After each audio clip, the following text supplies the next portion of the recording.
I don't know if I can even talk about some of the stuff about. You can tell anything you want on this show. Look at that woman right there. She has a horn too. Look at that. That's the first time I see it, bro. No, they hide it. They don't want people to see it. It's all over in Yemen as well. Look at that guy at the top. Click his ear, the ear guy. Okay, now scroll down to the right and see if there's other ears. It'll show you more ears. Oh yeah, look. So notice this. It's kind of gross, right? So these are what we call elves. These are real people? Yes, this is real people, bro. This is leftover genetics. Gentile. There it is. There's Jesus hanging out with a bunch of Donkata people. Now you understand why Jesus said, preach this gospel to every creature. You want to know what those people were? They were Canaanites. Do you know what Canaan means? Canaan means dog. Bro, this is insane. This is leftover. CNN. Bro, this is leftover Nephilim genetic sequencing. Look at that. Bro, that's their feet. These are also the horns. These are cutaneous horns as well. Tree-man syndrome. Yeah.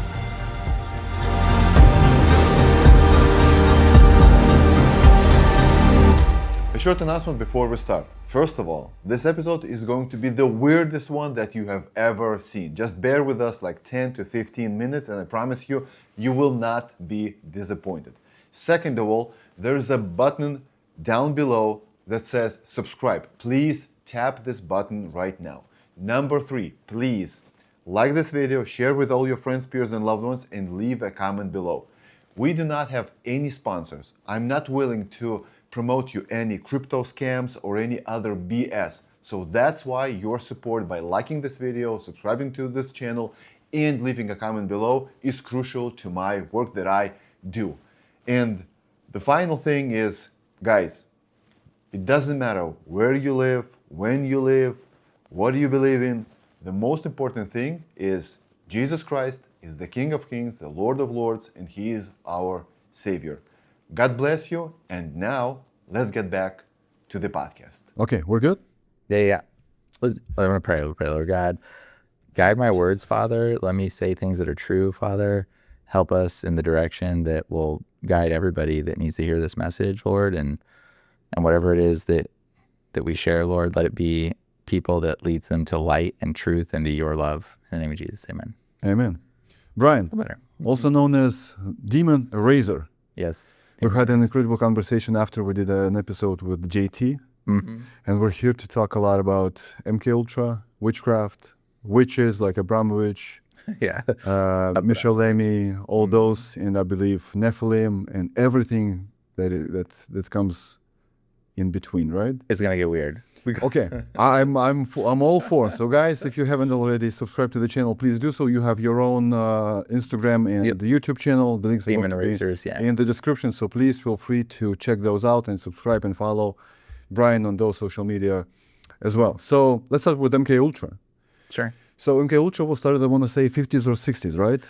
Yeah, 1950s. Yeah, it sort of started right around the invention of the CIA. Okay, so like the CIA was created in 1959, was it? I think. What was the purpose of inventing CIA in the first place? So, well, the CIA was a rogue organization, really. I mean, like when you look at it, you realize the CIA was created against the FBI. They said, hey, FBI, you're not handling things well enough. We need to invent another organization to handle more external affairs, because there was a lot of international things that were going on. That was their excuse. So police was local. Police was local. Then FBI was federally. Yep. If let's say a killer was killing in California and Oregon, that's when FBI stepped in, right? Yes. Okay, and the CIA was more like intelligence from a side, not from within, but from a side. Is that correct? Yeah, that's the excuse they gave, but that's not what it is. Like they gave the excuse that they're like, oh, we're more international affairs, more international problems. But really, the FBI handles international things. They handled it before. It was just like they said, oh, well, these things are getting a little too big for you guys. Let's put on big boy pants. Is kind of the idea. So the FBI and the CIA weren't like friends at all in the beginning, because they would FBI would work on a case and the CIA would be like, okay, we're going to take it from here now. Because it's a national threat? Yeah, they'd say, oh, it's a little bit bigger. We'll handle it. Okay. But really everything that goes to the CIA usually just gets shelved. It's literally like it dissipates. Like they don't know what happened to it. It's like the FBI will be working on a case. The CIA takes it over and then Oh, we don't know what happened. They're like, oh, yeah, we can't tell you. We can't tell you what happened. We handled it. Top though. secret? Yeah, we top secret. We handle it. Like, Classified. that's exactly it. So like the CIA 19 so Israel was founded 1948, right? CIA, Mossad, both were founded like right after that. So it was like they all came in alignment with each other within years. 1948, 1949. You want to tell me those are connected? Oh yeah, absolutely. Like, How? they're one and the same. Like Israel, Mossad, CIA, they're all a part of this same organization that controls like pretty much a lot of the things in the world. So they're like, you know, I mean, there's a lot of like the killing of JFK, like all this stuff is tied to CIA as well as Israel and Mossad. Like, I mean, like there's a lot of scenarios where there was like events that happened and you see the hands of these organizations all kind of, there's something that points to them. Till this day. To this day, yeah. Okay. Every situation. But who's in charge then? Not Netanyahu. Not Netanyahu, no. The demons, probably Satan is in charge, like honestly. Like that's where you get into like witchcraft. You start to realize like who is in charge. Because like you can't pinpoint it and be like, oh, it's Israel every time. Oh, it's this every time. Oh, it's that. Like, no, there is something bigger than the Israel problem that people are realizing now that's coming to light. Who's controlling them? You know what I mean? Like, and You mean who's controlling the government of Israel? yes, the government of Israel. Like, and who's controlling Netanyahu to some capacity? You know, like we know they're doing evil stuff, but they're not the ones in control. They're the front man. I mean, the people in control are people you've probably never even heard of or even seen their face. Not even Rothschilds, Rockefellers? Maybe there's some of them are them, but like you wouldn't know who they were if you even recognize. They don't want to be visible. Like real witches don't want you to know who they are. Like, think about it this way. Like, if I was a witch and I have the ability to manipulate things and send demons to give you dreams and to give you visions, am I going to tell you that I'm doing that to you? Like, why would I want you to know that? But You know in what I this day and age, we would probably know that. No, there's a lot of politicians that are involved in witchcraft that you would have no clue that I have seen photos of and know people that are involved in the occult, and you would have no clue they were involved in it. So you know what's interesting? So we know a few last names, let's say Rockefellers, Rothschilds, Soros, right? We know Soros funds this, and that, right? BLM, etc. But we have no idea where he resides. We don't even know what's the country that he lives in, right? Is it U.S.? Is it He doesn't have Bulgaria, Hungary? What country does he live in? He owns No so- idea. Yeah.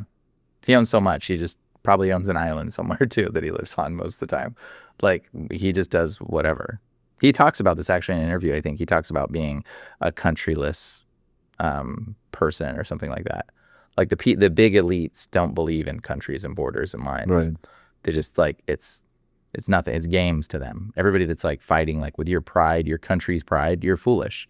You're playing into the game that the bigger ones are like created to like puppet you around. You know what I mean? Like they're just trying to puppet us. And so, yeah. So the question for me was always this. So let's say I did an episode with Sean Hibler. We talked about the chemtrails, right? So if they actually do chemtrails, if they actually poison us from above, right?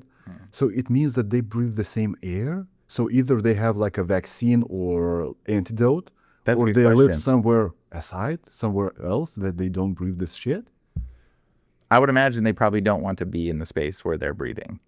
So they all live on islands, other places that are beautiful and away from it. And in fact, really interestingly, the poor countries of the world are some of the most beautiful countries in the world. I don't know if you like have ever noticed this pattern, but like there's very, very poor, distraught, where the country's already dissolved of its system and pride and everything. And those places are like the most like beautiful. And when you go there, there will be people like really, really rich people and then these dirt poor people. They love those kind of places. They like that system. Because then the people that are poor and broken and desperate, they do desperate things for the rich people. It's like games and shows for them. You got to think like, why do they want everyone on drugs? Like, bro, go to Skid Row. You see how that looks out there? Like, you got to ask yourself, like, why are they giving them drug needles? Why are they giving all this stuff to these people? You're like, this is insane, right? This is insanity, it seems like. But the reason why they're doing it is because they want the gap between the haves and the have-nots. Have you ever driven by Skid Row? You ever driven through there? Yeah, I've been there. Yeah, bro, have you noticed there's not always a whole lot of children there. There are sometimes, but not very many. And you got to ask yourself, where are all the children? Because there's a ton of people there in some of those spots. And you're like, why aren't there children? Why aren't there children? Because they buy them.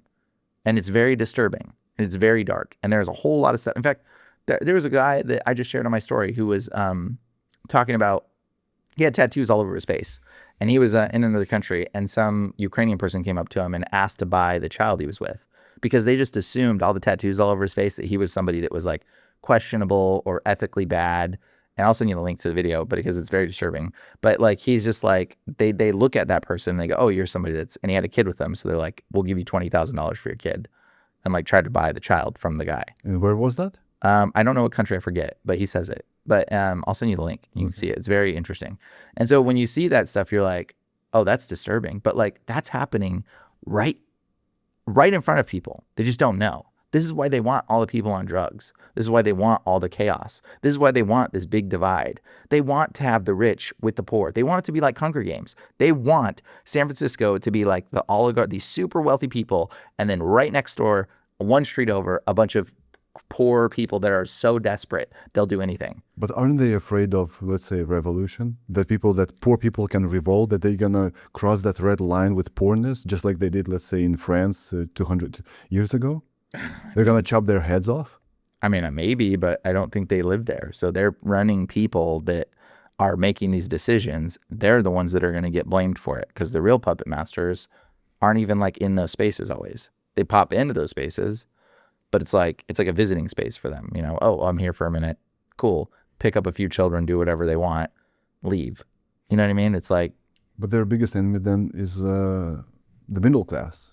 That's why they try to destroy it here in the U.S. The biggest problem is the what? The middle class. Oh yeah, the middle class. Yes, absolutely. They can afford housing, automobile. Yep. And providing for their families. Yep. That's it. That is the biggest problem. Middle class is the reason why they're trying to destroy it. It makes perfect sense when you look at it this way, because you're like, oh, that's why they're doing it, because they want the cap between the haves and the have-nots to be so big that they can take advantage of these people. And children go missing all the time. Like, there's so many situations. People just don't. And here's the thing, like the street people, when people have a child taken from them, they don't want to talk about it. But if you go talk to some homeless people, I've talked to them. Go talk to if you see a homeless woman on the street, go ask her if she's had a child and if it was taken by someone. Go ask. Because like, guarantee you, that it's a very shameful thing for them to even mention it, but that's happened to like most of the people. So they have children. So who took they will shamefully. Organizations, people, regular. That's the thing. Sometimes they sell them. Sometimes it's supposedly CPS. Sometimes it's all these situations. Like the abortion, like, dude, I don't know if I can even talk about some of the stuff about. You can talk anything you want on this show. No. I'm just saying, like, there's where I'm at, there is a situation where the adoption agency person, they were the ones illegally adopting out children that were disappearing. Like those kids that get dropped off at like they say, like, no name, no tell, drop off your child, and no, don't worry, we won't write it down, nothing. Right. Those kids never, I would like to see them become adults. I would love to have an interview with one of them. I would love to see if any one of those people have ever made it to adulthood.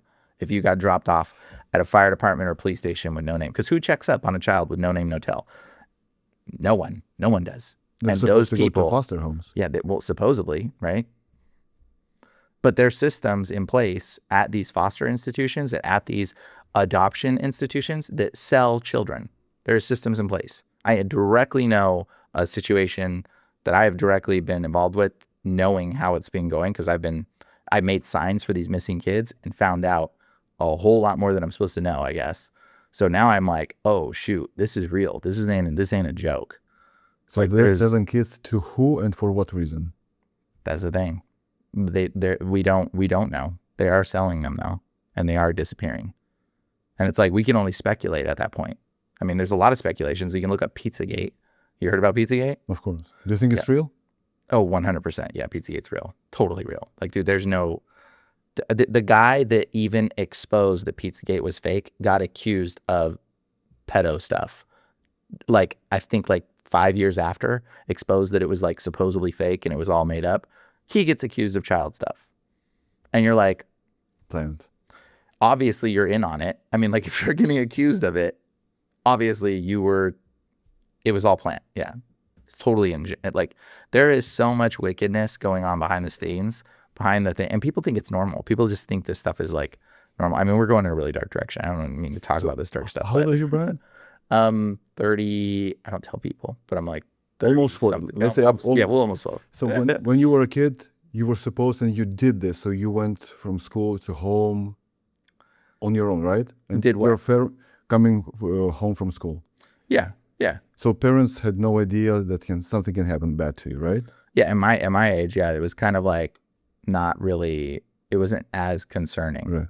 Would you let your kid right now, let's say an 8-year-old? Heck no. So what happened in the last 20 years then?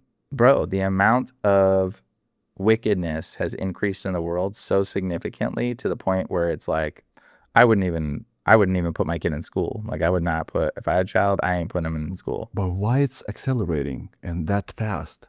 What's the reason for that? You know, I think it's just like the corruption has been built up behind the scenes. And it's the, you know, like the American dream ideology is not good. Like people have the idea of like the American dream, go to America, have your white picket fence and your 2.5 children. This ideology is a lie. Like it's made up. Like that's not where happiness comes from. Happiness doesn't come from being in this sort of space of, you know, aloneness. Okay. This loneliness that's in America has bred like perversion and like rejection and all these other emotions that are negative. Like you are supposed to be with your family. You're supposed to have people around you. So yeah, so to have kids and the white fence is the solution. To have kids, to own a house. Yeah, well, not to own a house necessarily even like that. Like it's like you need to own land. You need to have like your space. Like we had like yards. What are yards, bro? Like yards are pathetic, but they used to be because people had farms. Like you could plant stuff in your yard. Now they're just green grass that we water with.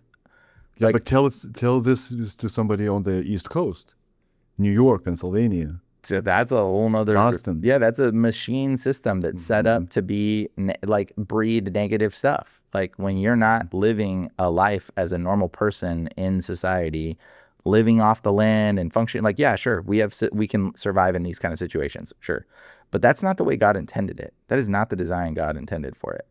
And when we go against the system like God intended, things fall apart. Things become corrupt. Things become wicked. I mean, why do we have police? Like we shouldn't even need to have police because men should be men and they should protect women, right? But like what has happened is we put police in positions, and now what's happened is like women now think that they are protected all the time because they got this invisible idea of police. Well, it's made men feel like they're not needed as protectors anymore. So it's made them lazy. It's made them unmotivated to do things because they're like, whatever, I don't need to do my job. Like men's job is to protect. Like if we went back to the dark ages, like women would become like essentially like a commodity in a way, because it's like, what are you going to do? If someone's going to grape you can't do anything if you're a woman. Like right. What are you going to do? You can't stop that. So like men are supposed to be the protectors. But then we put these systems in place that seem good, like, oh, we've got police now. Bro, since we've like pushed this police agenda, it's only ever been more corruption and more need for police. Have you not noticed the pattern? It's like we didn't have a whole lot of that stuff back in the day because ethics guarded people. Like the society guards people. And so the more we move into a control system, the more corruption will happen because it's just inevitable. That's what creates it. But bro, 2 years ago, approximately 2 years ago, there was a situation, I want to say, in New York subway. Daniel Penny, you remember the guy that protected in a train, a woman, I want to say, he choked the black guy out. I vaguely remember. And they almost put him in jail for that. Yeah, that's the way it should be. And now we're shaming these situations. Yeah, so this is the example. If you're going to stand up, you're going to go to jail. Yep. That's terrible. That is so terrible. When you knew that everyone would stand up in a situation around you because there was no police, you're going to behave properly. Yeah, but in a small community, bro, if you have like LA, what? Sure. 5 million people live here? Well, yeah, that's because LA's insane. society has catered our idea to deprivation and disgust and wickedness. Like ever since 1948, like bro, society was like this, and then pew, and just like went off a cliff. And we started like promoting all this wickedness in our media. It's spellcasting, it's witchcraft. Like we started putting witchcraft on everything, influencing people's minds with little subtle thoughts and ideas. And the family values went down, like life went down, like just like everything just started going down. Like corruption started going unhinged. I mean, there was a song called F the Police.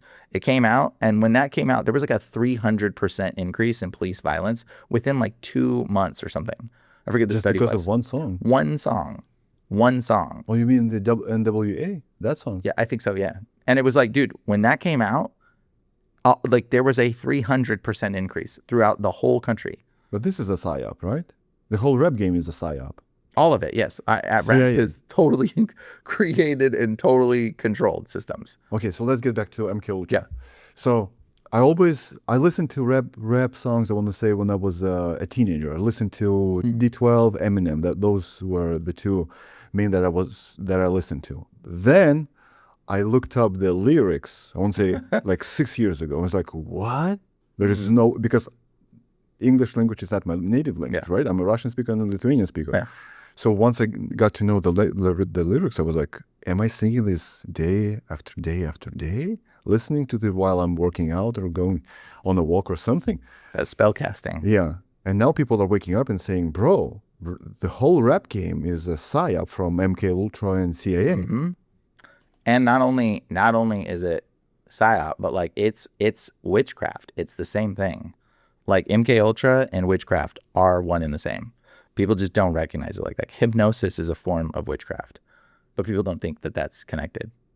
Okay, so MKUltra, they tried to, first of all, there were experiments with American citizens. They tried to give them LSD, acid, and see their behavior, right? Yeah. Unwillingly. People did not know that, did not consent for this. They drugged them. Like, there was tricks and johns, which are prostitutes and stuff. They would bring them in and think they're going to see a prostitute, and then they would drug them, and then they would wake them up, and then they would torture them and do all kinds. They even murdered people. This is actually released. You can actually look up. That was This is documented and released. Yes. Midnight Climax is the name of it. You can look it up. It's called Midnight Climax. And it's Operation Midnight Climax. And Operation. Make sure you add Operation in there. Yes, it was a real CIA program. Operation Midnight Climax was a secret CIA sub-program under MKUltra in the 50s to 60s. Rented safe houses in San Francisco and New York, hired prostitutes to bring men there, secretly dosed them with LSD, observed them through one-way mirrors, recorded behavior to study mind control, truth extraction, sexual blackmail, drug manipulation. Okay. Yeah. That's real. That's real. Was anybody held accountable for this? No. Why not? How is it possible that these documents are now... Bro, they killed people. They killed them. And our CIA, our government did this. Our government, the United States government, in cahoots with Israel, also side note, was involved in this, doing black magic and witchcraft and drug stuff related to things. They murdered people. There was, dude, they did, that's just one branch of MKUltra, bro. Like the whole Charles Manson thing, that was all from MKUltra. Okay, you know about Charles Manson? Yeah, so what I know about Charles Manson, right? There was a cult leader. He was sexually perverted. He was sexually addicted. Has lots of women. And one night he came to the, 1 or 2 houses and killed a bunch of people, right? Yeah, sure. But he didn't kill the people. He brainwashed them and convinced the women that he was with. And like, I think there was another guy too, but like convinced them to go kill for him. Okay, why and how is he MKUltra? Because he was practicing hypnosis. He was connected. There was so many things connected to him, which Jolly West, which is a hypnotist, that was working with MKUltra, who is a magician. He's a magic. He is a witch. He's a high-level warlock involved with that. And he was teaching Charles Manson some of this warlock magic and stuff. And so that's literally what Charles Manson was doing. There's a really interesting interview. And Charles Manson is like, he talks straight up. He says, he's like, you guys think I'm in a cage because I'm here in this prison. He's like, I'm not in a cage. You're all in a cage. He goes, I go to places that you've never even dreamed, in spiritual realms that you don't even know about. And it's very it's very chilly when he says it, because you're like, with the help I don't think he's joking. With the help of what? Hypnosis? Yeah, with magic and witchcraft and the occult and hypnosis. Yeah, but he hypnotized people. In fact, there's another one where he interviews this guy, Danny Trejo. Have you heard of him? No. He's Hollywood actor. I think so, yes. Yeah. So Danny Trejo goes to prison, and he's in prison with Charles Manson. And Danny Trejo has an interview with Charles Manson or not with another guy, talking about his experience meeting Charles Manson. He goes, Charles Manson was a little guy. He was like scrawny. He was a petty thief. He was like, we don't even know why he was actually there. He never did. He was like, doesn't hurt like anything like that. But he said, but they could hypnotize us. And so they kept him in their cell or near their cell and kept him protection because he would hypnotize Danny Trejo and all his little friends there to be high on heroin. He hypnotized them to be high on heroin when there was no drugs. Charles Manson did this to them over and over, he said. And he said there was one guy that Danny was like, how come you can't? There was one guy he couldn't do it to. And Danny was like, why can't you do it to that guy? And he goes, he's never been high. He's never done heroin. And Charles Manson's response was, I can't do it unless he's like done it once before. He knows what it's like. Yeah. Okay. And so, but that's an excuse. That's not actually what happened. What happens is when you burn an offering to a demon, to an entity, then you've made the offering, you've done the drug or you've done whatever it is, you've made that offering, then the demon has access to you. And so he was basically saying the demon, he never made an offering to the demon. I can't have the authority of the demon can't be over this man. So drugs, up to you, drugs are offerings to demons? Yes. Oh yeah. And a lot of them are totally demonic. It's totally connected. Please, Excel. Okay. Like they're burned offerings. You heard of offerings to the Lord, right? Right. Yeah. So a lot of drugs go through like a Never healing understood process. why did they do that? What's Yeah. the purpose of that? It's just a way of transfiguring something from one metaphysical state to another. So that's burning it's a reaction. Okay. It's an explosion. It's through an energy loss and everything. But this is what demons are, energy. So like when you have sort of these sort of transfigurations, now a lot of people are going to be like, oh, but what about this science and that and food and blah, blah, blah.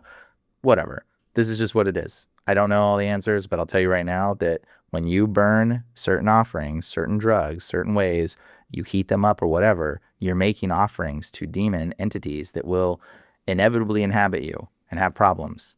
Like all the people over there on crack, they're demon possessed. Burning, right? On aspirin or yeah. heroin. Yeah.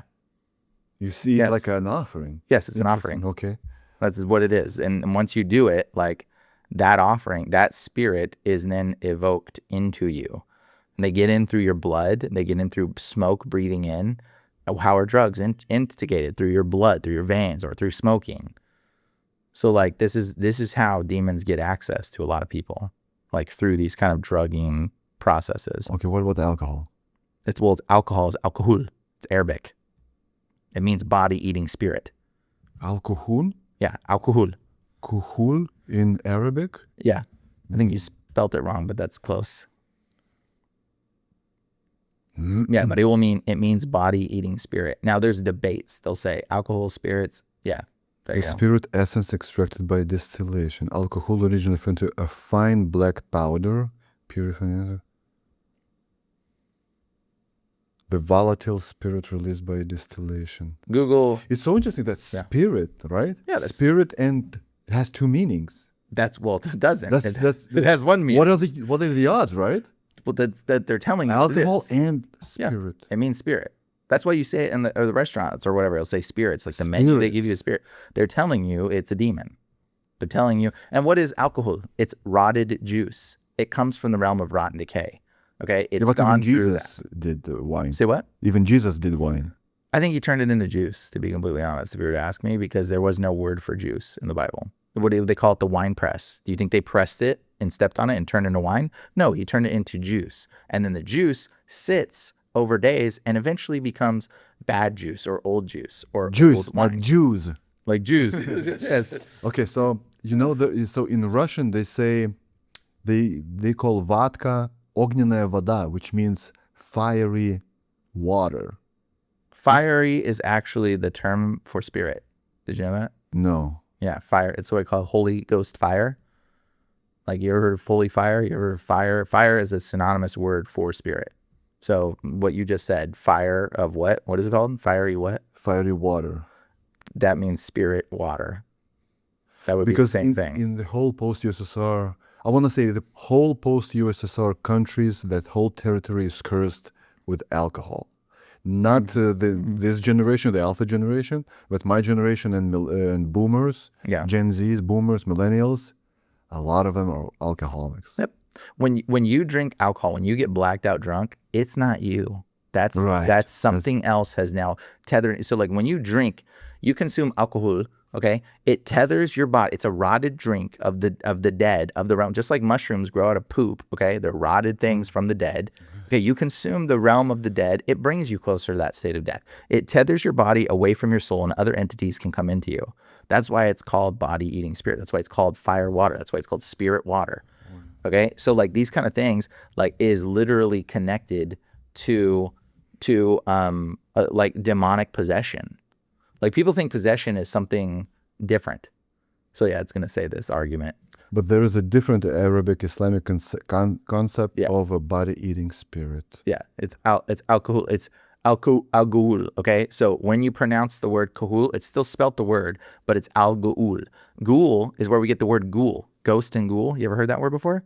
I watched the Fallout. Okay, ghoul is the word alcohol. It's the same root word. So people will say, no, alcohol doesn't mean ghoul. What are you talking about? No, that's how spelling works. Like it's a plausible deniability. Okay, All spelling is like this. So spelling in English language also has minimum two meanings, right? Yeah, well- to spell a word and to spell a cast, right? It's not two meanings. Again, it's not two meanings. It is the same meaning. In fact, the root word for type in what is the etymology of grimoire or grammar? Sorry, the etymology of grammar. Check that out. So grammar you think means spelling and grammar. Spelling means spellcasting. Grammar means grimoire. It's from the Old French. It means magic, witchcraft, incantation. Okay, go. Let's see what it says. Does it say it right there? Look, book of magic, knowledge, book of magic. Learning, scholarship, and even occult knowledge. Oh, there you go. So grammar, they don't tell you this. It comes from grimoire. They don't want you to know. So grammar and witchcraft is the same thing. Grimoire were the old books of witchcraft. So grammar is why the word gram is grim, like the Grim Reaper. It's Gram Reaper. It means witchcraft. Okay, it's the same thing. And the gram means darkness and death and magic and witchcraft and occult. That's what the word gram is. That's why it's called Instagram. That's why it's called that. That's why it's called the Grammys, bro. It's called that because it means witchcraft. That's why it's called Instagram. Like that's why it's called these words telegram. It's literally telling you, they're telling you what these words are. This means witchcraft. So spelling is spellcasting. Grammar is witchcraft. It's right there in front of your face. And people write in what? Cursive. Cursive? That's a weird word. Cursive. It's got the word curse in it. Yeah, because that's the language that you channel with. Okay? That's why it's called channeling. Yeah, so channelers will like zone out and they'll like scribble stuff and they don't pick up the pen and then they look and they read what they wrote and the spirits will speak to them. That's called ghostwriting. But then they've told you that ghostwriters are these people that write the stories for you. Yeah, they channel them. They channel the messages from demons to write the stories. That's a real ghostwriter. Okay, but like they channel spirits, they give them even J.K. Rowling's talked about channeling. She was doing ghostwriting or channeling spirits, automatic writing. They call it automatic writing.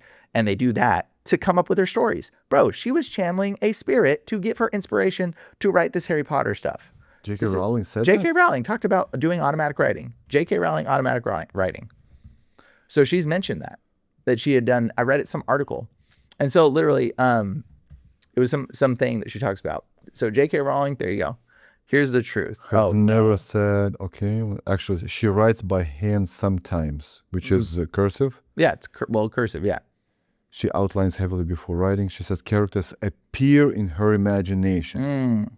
Okay, she denies inspiration from occult rituals. But at the same time, she has those incredible tattoos. You know about her tattoos? Yeah. I haven't seen them, but it's the same what J.K. Rowling. There is something she said, and on one of the articles that I read, she said, yes, I have done automatic writing when I was doing some of it. So maybe she doesn't directly attribute anything to it, but she admits to it. No, you're not doing this with me. J.K. Rowling tattoos. So when you look at this kind of stuff, oh yeah, definitely. Oh, that's cursive. Those are probably messages she probably got. Solve et coagula. Oh, wow. Yeah, you know what that means? That means coagula. Separate and coagulate means separate and bring together. So it's mola or solve veil, is right? dissolve. It means up and down. It means up and down. It's the same above thing. Above is below. Yeah. Well, it means to tear apart is like solvent, to tear apart, to break apart, and coagulate means to coagulate, to bring together. So that's like a straight occultic magic thing. So when you see that, that's also on a lot of things, like the statue of George Washington. It says things like this. But this is sort of like, all of this stuff is occult magic, and people don't know what magic is. So it's like grammar, spelling, witchcraft. Okay, it's all the Grammys. That's why it's called these things, right? And so when you look at this, you see the word gram, and you can understand that gram is grim is the root of witchcraft. And you see this understanding. You're looking at it. You're like, okay. Like what else is it called? Like, what are the people on the shows that you watch? What do they call them? They call the people on the shows? They're called the what? The cast? Cast. They're telling you what it is. They are casting a spell on you. That's why they're called the cast, bro. It's called the broadcast. Right. Why is it called the broadcast? Because they are broadly casting a spell on everybody who watches. That's why it's called that. Like, it's called the broadcast for a reason. Hollywood is the wood that witches and wizards craft their wands and staves out of. It's crafted out of Hollywood in some instances. Okay? Hollywood. That's why they call it that. They're telling you that it's witchcraft. They're telling you straight to your face. So, like, it's like it's right under your nose, but people miss it. Okay, there's only one reason, there's only one problem that I have with this. Me as a Lithuanian Russian speaker, it's only in English, right? Well, English is an occultic language. It's a witchcraft language. So English it's witch tongue.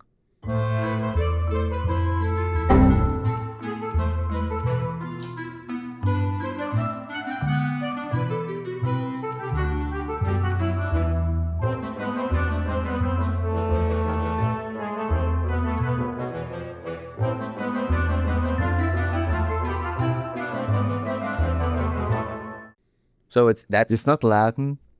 It's derived from multiple different languages. It's German-based, it's Latin-based, it's got all kinds of different aspects to it. So the English language is a botched language. It's a satanic language. It's English, from angelish. It's an angelic language. It's Anglo-Saxon, which is angels of Saxon, which Saxon means part of. Okay, sex, that's where we get the word sex. Anglo-Saxon doesn't mean angler, fish that were people that were part of the fishing people. That's not what it means. It means angel. It means part angel. It means Nephilim. Anglo-Saxon means angel sex. That's what this means. And this is an English. English is English. It's angelish. It's an angelic Nephilimized language. That's where this comes from. I know that sounds crazy. And I know if you look it up, people are going to be like, well, that's a weird... Angelo doesn't mean angler. Angelo is angelo. Angelo means angel. Angelo, angler. Which one does it sound more like?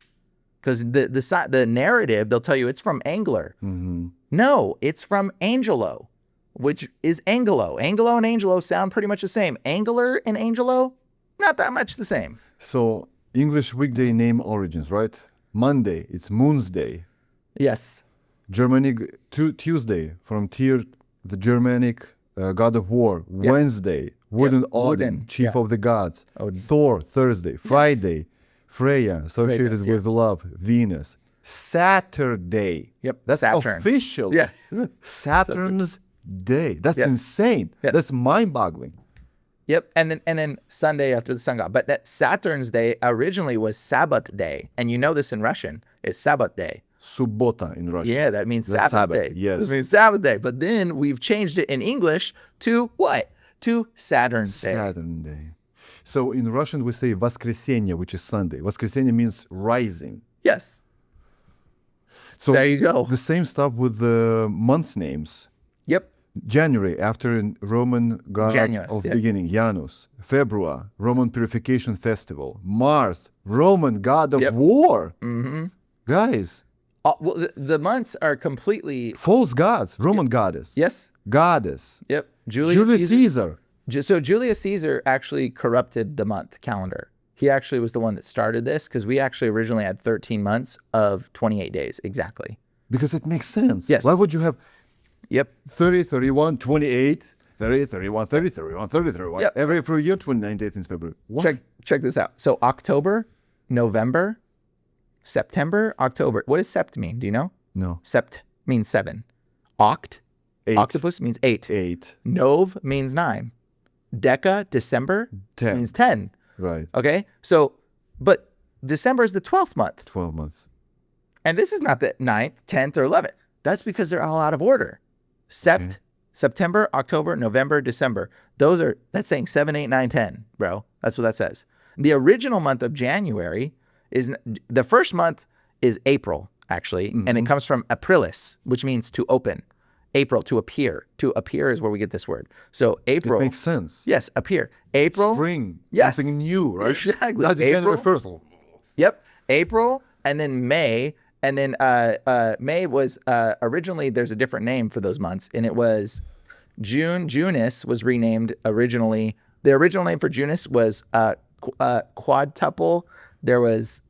It's a word with quad, and then there's a word with third. So look up the original names. I'll tell you what they are. I forget. I wasn't. Okay, so January was original Roman name. Yeah, so Aprilis, Maius, month of Maya, Lunius. Nope. There's even, there you go.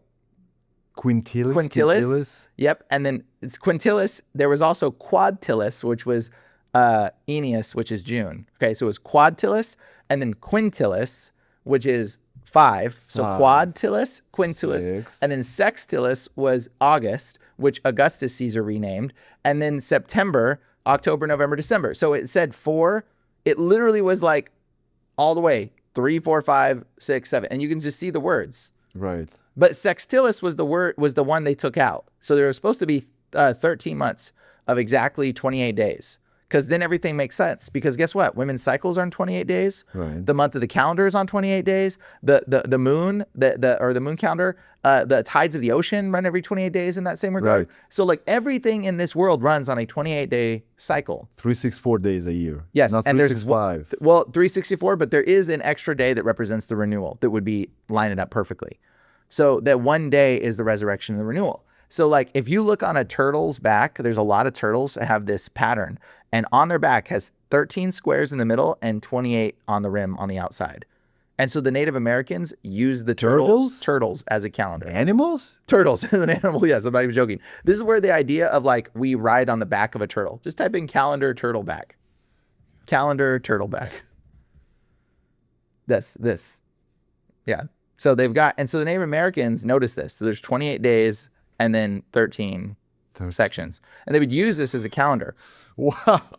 Okay. Yeah. So this is actually, so the concept of like we ride on the back of a turtle, you know, you've heard that sort of concept in the like Hindu beliefs or some of the esoteric beliefs. Like, oh, there's a picture of like the turtle being the earth that sits on the back of the turtle. I've seen that. Yeah. Okay. So that's where this comes from though, because the original Native Americans and some of the sort of occultic beliefs believed that the turtle was the calendar of time. What does it say? So it's just God stuff. I've read more. Okay. Yeah. Anyway, so that this is what this calendar, and that's the system of Earth, of like nature follows this pattern of 28 with 13, and then the one day that represents the renewal, which is Christ. Okay. So the original day though was April. So it was April, May, June, July. Okay. That's when it started. When Jesus was born. Oh man, I don't even know, man. I mean, no one knows for sure, right? Bro, there's so many theories on this one. Definitely December 25th. Definitely not December. There's so many theories on that, but there's a lot of stuff that pertains to I can tell you when he was sacrificed. And that was like the last day of the year. And so the last day of the year was when he was sacrificed, which might have been he might have been born in April too. So I don't know, like right before. Because it says specifically when Jesus gets sacrificed, you know what it says? It says they release a prisoner, okay? Barabbas. Right. Okay, he says on that day they were in the pattern of releasing a prisoner on that day for their celebration. Mm-hmm. What day was their celebration? Their celebration was March. It was the end, January, February, March, April. March was the end of the year. Because March was the Beware the Ides of March. It's like the ending of the March. It was their celebration for the new year. For their New Year celebration, they would release a prisoner. And so that's what they said. You can either have Barabbas or you can have Jesus as their New Year celebration. So that's why that was like even asking. It says like clearly like at that time they were in the whatever of releasing someone. Okay, so Feast of Tabernacles timing is a strong match biblically, probably September, October. There's so many different things. Yeah, but we celebrate Easter most of the time either late March or yeah, well, Easter April. is Ishtar. It's not even, it's Ishtar. It's the goddess of fertility. That's why there's bunnies and eggs. They represent Yes. fertility. It has nothing to do with Jesus. Right. Like it's just it's a Ishtar like celebration. When did they start doing this? 100 years ago? So let's say, for instance, your grandma, would she remember that she did not celebrate Easter at all? I don't even know, man. Like, because we're not there. Right. We can't make these assumptions. We can see that there's books written from a long time ago, but we don't know how old those books are sometimes because they're not dated. So we can't really pinpoint when these celebrations switch. I can tell you the origins of the Nephilim origins of Christmas. Let me tell you that one about. That's pretty Nephilim nuts. origins of Christmas? Oh yeah, that's crazy. I have like a book that was right. Okay, look. So the word, here's a big misconception. Again, they've manipulated the languages, which by the way, the Muslims actually believe this. So Iblis, okay, they call Satan as Iblis or whatever. And they say that Satan came and confused the languages. They're right, actually. Like, it's kind of funny that they're right because it's like, you know, it doesn't mean everything else they believe is accurate, but they're definitely right on this one. Like, Satan for sure confused the languages. That's what he did. That's what he did with spelling. Okay. And then when he confused all languages, he confused everything. Okay. Like, he confused all the words, the text that we believe, all the writings and stuff that we believe. Everything's totally nonsensical and out of order. They've given us this little fairy tale line of, oh, this is how the world went and this is what it is. That is not even remotely. We already know there's so many misconceptions. And I mean, like JT, we talked about some of the stuff, and it's like so obvious when you look at it. You're like, that don't make any sense. Like, Right. And so we know that there's deception, but that was done because Satan came in and just like basically created so much confusion that you don't even know what the truth is. I mean, like, and so when we come to the words that we know, like the months are out of order, the calendar's out of order, the dates out, it's all intentionally created to create chaos in your life. Timeline is out of order. The timeline's out of order. Yeah, everything's out of order. And you're like, why is this all over? To make chaos in your life, to make you not recognize the truth, to divert you and to make you believe into negative theories and negative things and to believe in hating people and not walking in love and thinking that race matters and this in our people and our borders and all. None of that matters. Like, it doesn't, that's not truth. That's not love. That's not Jesus. That is all deception. All of it's deception bent from pride. Pride is like the worst thing that you could ever. It literally is the destruction of our society. Pride is so bad, and people don't realize it and they don't see it. But I deal with this all the time when I pray for people and cast demons out and stuff. So like it's gnarly. But like when you see all of this stuff going on, like it's all designed to confuse us. And so like when you look at things like holidays, like I don't even like whatever is to me now at this point. I don't even care. But like Christmas, I could tell you something very fascinating, and this tethers into the Nephilim. So like right now, you think the word Gentile, you heard the word Gentile, right? Yes. You think it means non-Jew. Non-Jew. Goyim. Nope. Gentile means giant tile. It's from the Latin gentilis. And they're not going to tell you in Google, but type this in. Go into Google and go to Wikipedia. Type in J-E-N. J-E-J-E-N. J-E-N, J, not G. J-E-N-T-I-L. T-I-L. If you don't spell it right, it will not come up. But go ahead. You can just type that in. Look at that one. There you go.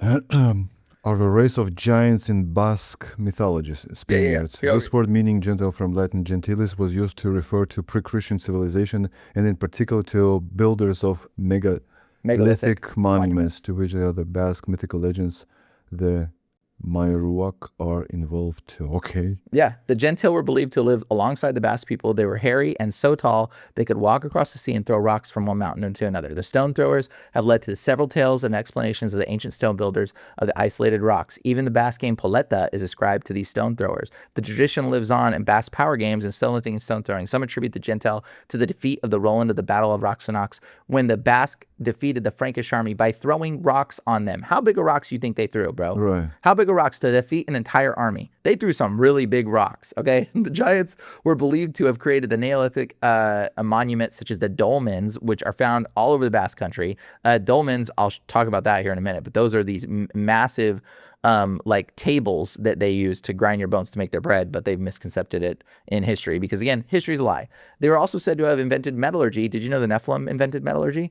It says this in the book of Enoch. They taught men to work in metal, okay? Says the first to invent, yeah. First, and that's why you see sparkly stuff. Like when you see magic and it's like we like associate magic with sparkles, right? It's because they gave them metal. Yeah, that's because metal shines and shimmers. So when the Nephilim gave us the work of metal, it came out looking shiny and sparkly. And so now we've had this association of metal being associated with sparkly stuff, but it's Bling bling. yeah, exactly. Metal. Okay, they're the first to invent the saw and the first to grow wheat, which the Nephilim also taught us farming. It talks about this in the book of Enoch, teaching humans how to farm. However, they were unwilling to move into the valley. With a certain unwillingness to progress, they disappeared into the earth under the dolmen, blah, blah, blah, valley. When the potentious luminous cloud, perhaps a star, said to have heralded the birth of Christ and the end of the Gentile age. Other story says the Gentile threw themselves from mountains. Only Olenta Zero remained, a giant who appears at Christmas and is reproduced in straw dolls. Go ahead and click, see Olenta Zero? Olenta means old. Zero means nothing. Olenta Zero, old nothingness. Do you know what another name for old nothingness is? Old Nick. Nick means nothingness. Old Nick. Do you know what Old Nick is? Santa. Old Saint Nick. But go ahead and type Old Nick into the Google search. You know what else Old Nick is? Just type Old Nick. Old Nick? Old Nick. There you go. Type it in. Click on images.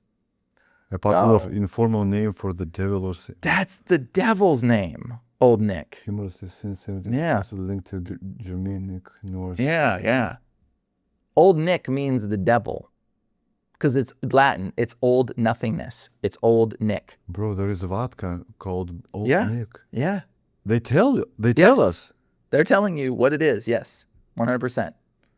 So Old Nick, go back to Olenta Zero.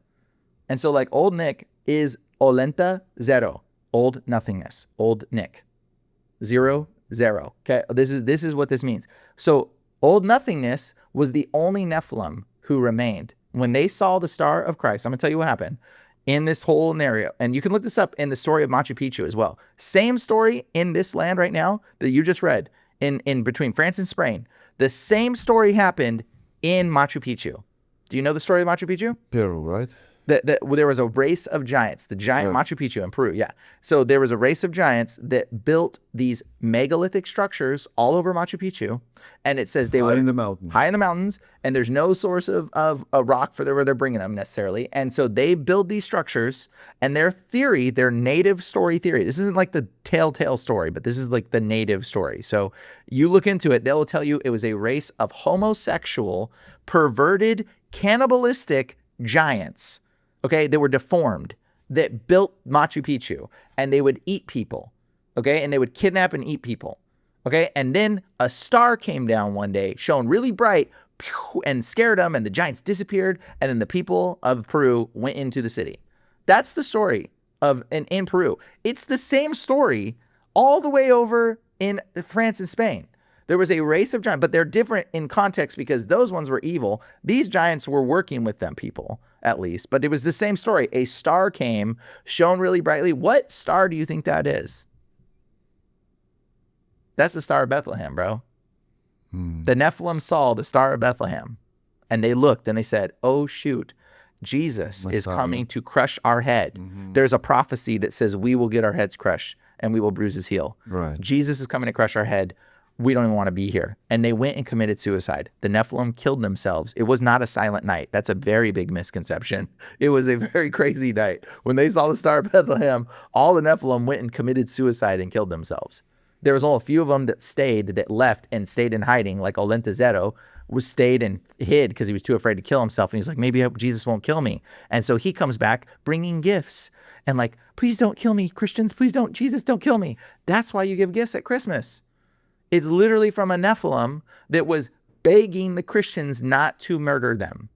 This is where this stems from. Okay, you're not the author of this article, right? No. I'm not the author of the article. But I'll tell you another one. So get this. Type in Krampus. You know Krampus, right? Yes. Krampus. So this is like, go to the Google and look at the images, or maybe there's images there. So like when you see the images, for those that don't know, Krampus, look at him hanging out with Santa Claus. Okay, why is Krampus kidnapping children? Because he's a Nephilim. He is the fallen angel Nephilim, Krampus, who kidnapped, which cramp means to claw. It means grab, cramp, okay? It also means to twist or distort. Krampus, okay? This is where this name comes from, which is why it's called Santa Claus. Claus. Claw. Cramp and claw is the same root word. That is the same dude.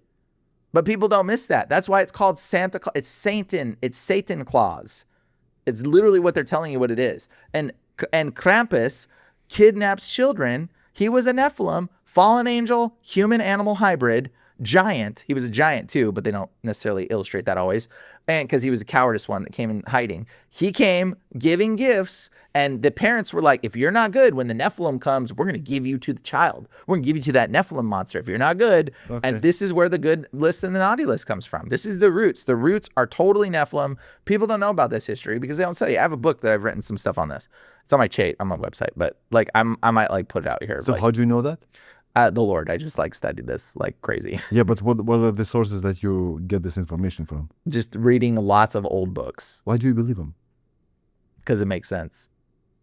There's so much to this. Like there's more than this. Yeah, but the quote unquote original story of Santa Claus is Saint Nicholas bringing gifts. But why on the birth of Jesus, some kind of a dude brings the presents? And why the Christmas tree? What's the Christmas tree? I can tell you about that too. Like this, I mean, just what I said when I explain it, it makes more sense. This is what makes sense to me because when I see it, I'm like, that's why it's all that way. It's literally Nephilim coming, bringing gifts, saying, please don't kill me. Please don't hurt me. Don't, I'm not bad guy. And that's how it's evolved. Like it makes perfect sense when you understand it. And you just look at the etymological roots. That's the thing. Study the etymology of words. And when you study etymology, bro, your mind just starts going like nuts because you're like, that's definitely not the word they're telling it is. That's the word. And you see the connection and you're like, how can I not see that at a certain point? Like, and so like all of this connection makes perfect sense when you see it this way. You're like, that's how it started. Like it started literally people Nephilim begging not to be crushed by Jesus.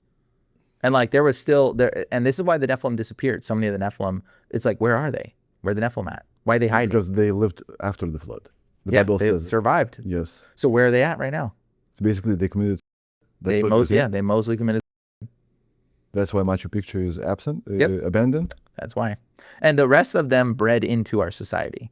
So that's why they hide. If there is any Nephilim right now, they're terrified of the authority of Christ and they're in hiding. Like they don't want to be visible. But we would spot them, right? The giant. Sure, you would. Yeah, sure. I mean, well, they're animal mixed. They may not be all giant. They're just mixed hybrids with animals and humans at this point. So not always are they giant. There were some that were very small, actually. Okay, so you said about those tables. Oh, yeah, the dolmen. Dolmens. Yeah, well, go ahead and type in, see, like Stonehenge is one of them. Right. But when you see the dolmen, like the dolmen, that's a table, bro. That is literally the giants would, and if you notice, they'll be really flat on top, and it's not always inhabitable for someone to fit under there. It's like, why would you make your roof that big? Look at that. No, why that makes no sense. That makes no sense. Like, and how would you can't put lift that kind of a stone? What technology? Yeah, we can't do that. Like, this is not something that, some of these things we were not able to do in these situations. It's very obvious. Those were tables for the giants where they would crush your bones to make their bread. This is what the Gentile did. The giantile, okay? The giantile means descendant of giants, okay? It doesn't, again, like I said, the word Gentile has been misused and misrepresented and confused into our language. India, again, South Korea. Bro, they're everywhere. Everywhere. France. Yeah, they're tables, dude. That's a table. France. And they're not Ireland. hospitable spots for people to fit underneath. You see them. It's not a shelter. No, it's not a shelter. Germany. Some of them, they get mixed up. Like that one might be a shelter right there. Right. That one, but they get mixed up because there's two different kinds of dolmen. So you can type in dolmen holes into Google. Dolmen holes. And so this is a different kind of dolmen. Click on the images. This is a totally different kind of dolmen. Now these ones are like, these are like supposedly like tombs, supposedly, and like children supposedly would go inside there, but we have seen people processing meat and living there. Oh, look at the one with the bars. You can see the one with the little, that one? Over one more and down one more. That right there, that. See, it's got even like pillars from its front porch. So that was a little hole. We busted the bottom of it out so we could get inside and see what that was in there. And like there shows signs of like people living in there, processing food. And you're like, what kind of little person? We can't fit in those things very well. Now, people talk about, like, I've talked to what kind of creature would have built this? That's the thing. The rocks are some of them, like that top right one. Those are huge. That top right, yeah, over to the one to the right. that one, they hollowed out the rock inside there somehow, and we can't fit in that. So it's like, that's pretty weird that we can't. Well, that one I think you can almost fit in, but some of them they're like you could barely fit in them if you could get into them. And so some type of small person that is super strong and intelligent enough to melt rock built these things and cut holes through this. Okay, but the science tells us what? It occurred naturally? They don't know. They say we don't know. They're, we don't know what they're for. Maybe they're tombs. They say they'll be tombs sometimes. They say a lot of different narratives before what they think they are. Okay, so we've seen India, France, Britain, so Europe and Asia. What Russia, Russia, everywhere. Yeah. One continent. What about Northern America? I haven't looked, see if there's dolmen holes in America. And what was happening in here, let's say 2,000 years ago? Well, a lot of these are connected to dwarves or duendes. Okay, these are small things. So like a lot of people see the Nephilim and they're like, it doesn't look like that. No. But so this is like leprechauns, bro. So like people think that like the Nephilim are they were only giants. They weren't giants. They were pretty small too. There were small things. Duendes, gnomes, elves, dwarves. These things were also Nephilim creatures. The fairy folk. Like they were called the Tuatha is what they called them. And so it was like a race of small animal mixed with human, mixed with other things that became like fairies that kidnapped children and drank their blood and did all kinds of things. Like this is what fairies are from. Fairies they were light skinned, which is why they called them fairies. Mm-hmm. So this is their fair. And so like this is all tethered to the Nephilim. So there was big Nephilim and there was little Nephilim. There was all kinds of different sizes. Like if you don't, what makes you think if it's going to make a giant, it wouldn't make something small as well? And in fact, like a lot of this stuff is distortions of Nephilim genetics mixing with human genetics. And so we can see remnants of the human leftover Nephilimized genetic sequence in our society today. There's a guy, type in Ali Anter, Alianter. Anter. Who's he? Look at that. He just died recently. Yeah, click that. Right there, that image. Oh, no. I don't know that guy. They don't want you to see it. Click that. Yeah, there you go. What is that? Bro, he has symmetrical horns growing out of his face. Scroll down. Right there. Look, there's some videos you'll find of him too. He went to a doctor, they cut off his other horn and he died in an operation. News.com.au, Australia. Just scroll down. There's more. Man with horn-like growth in head dies after botched operation. Australia's leading news site for latest headlines. Mm-hmm. Look at that woman right there. She has a horn too. Look at that. And that Asian woman, actually, if you scroll down, there's an Asian woman. That will see the Asian woman right there. She's also very, very famous. If you type an Asian woman with horns, watch that. Look, symmetrical horns, bro. Asian woman with horns. Look at this. Look at that. Symmetrical. Not her. The one to your right. But even her, so it's a woman lives to 107 despite 4-inch longevity horn. Yeah. But look at the woman to the other one. Look, she has symmetric. So another horn is forming right there on her forehead. How is that? What is that? What is that, bro? Yeah, those are leftover Nephilim genetics. That's what that is. That's what you're looking at. Ali Anter was 140 years old, by the way. Ali Anter, that guy that you previously looked at. Yeah. So why would this be growing out of their head like this? And you got to ask yourself, well, what is that? Crazy, right? That's the first time I see it, bro. No, they hide it. They don't want people to see it. It's all over in Yemen as well. They don't want people to know about this. It's what they wear turbans and stuff to hide some of their horns. So, but Yemen is where the Nephilim supposedly originated, the jinn originated. Which, by the way, again, let me tell you some words. Jinns are from Islam. Yeah. The jinn, which is Gentile, again. Okay. So it's jinn. So jinn are also the genies. Okay, so genies, which are Nephilim, which are demons, which are hybrid animal-human magical creatures, okay? Genies, jinn, Gentile, giantile, giant, okay? Ent, and then enter, and then antler. Do you see this etymological trail that I just explained to you? So the genies are in Muslim, then it's the jinn, And then it's like, which is the demons of Muslim as well, right? And then there's the Gentiles, which is the non-Jewish people, which is a misconception. It doesn't mean that. Then there's the giants, which are just another root derivation of it. And then the Ents. So type in Ent, E-N-T. E-N-T? Lord of the Rings. Type space L-O-R-T, L-O-R-T. Lord of the Rings, R. There you go. Click it all. So these are the tree Ents, okay? This is the Ents. These are the giants. Do you hear it? Giant. So the words just got chopped in different ways across different regions. So the Ents is actually from the old word for giant. It's an old English word, I believe it is. So giant. It's a giant. So you want to tell me that you'd and that's what. And so we'll go back to that dude. So you want to tell me that these are trees? Oh, those are definitely trees. That's a whole other subject, though. But we'll jump on that. Okay. But like, type in Ali Anter again. So Ali Anter, what do you think his last name is? When you click, he was 140 years old. Anter, like this, right? Yeah, look, 140 years old, that dude. Click on that. So his last name is Anter. Okay, Unt. It means giant. That's his word. The word of his last name means descendant of Unter, descendant of Unts. Makes sense, okay. Giants. I see you like the episode. How do I know that? Because you're 1 hour in and you're still watching the episode. But you know what? I can see that you did not tap the like button and you did not subscribe to the channel. So please do it right now. It will take you like 3 seconds. Like this video right now and tap subscribe button right now as well. And now, let's get back to the podcast. Okay, giants. That's what he is a descendant of. It's also where we get the word antler. Okay, antler, because a lot of the giants had horns. They were repeatedly known for having horns. So antler is a terminology that it roots derivation derived from the giants. Or ginger. Okay, ginger root looks like a horn. And in fact, the root word for ginger means horn.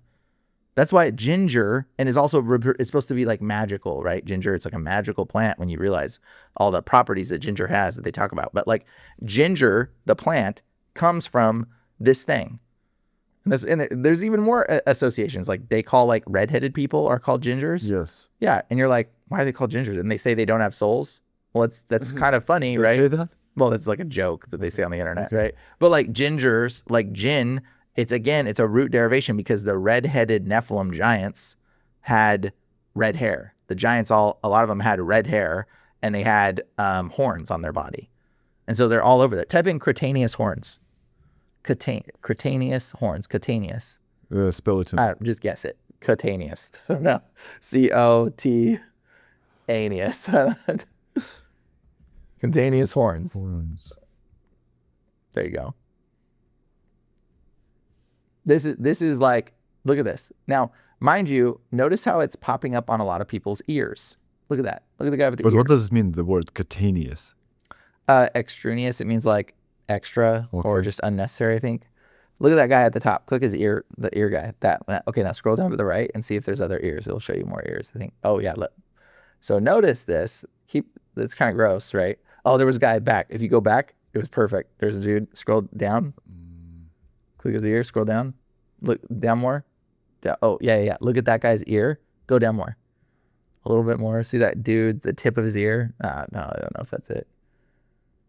See the tip of that guy's ear? Yeah, that one. So a lot of them will grow on the tips of people's ears. And this is where, if you scroll down, I'm sure there will be more ear ones. Look. Yeah. Oh, did you see that one dude with the hook ear? Oh, you missed it. It was good. That guy ear. Scroll down. Look at that ear. Look at that. One? No, to the left. Look at that one. So like, and look at the one below it. Look at the guys below it. Look at that. So these are what we call elves. Elohims. Oh, scroll down. Look at that guy's ear. Look at that. Look at that. Just the tip of it.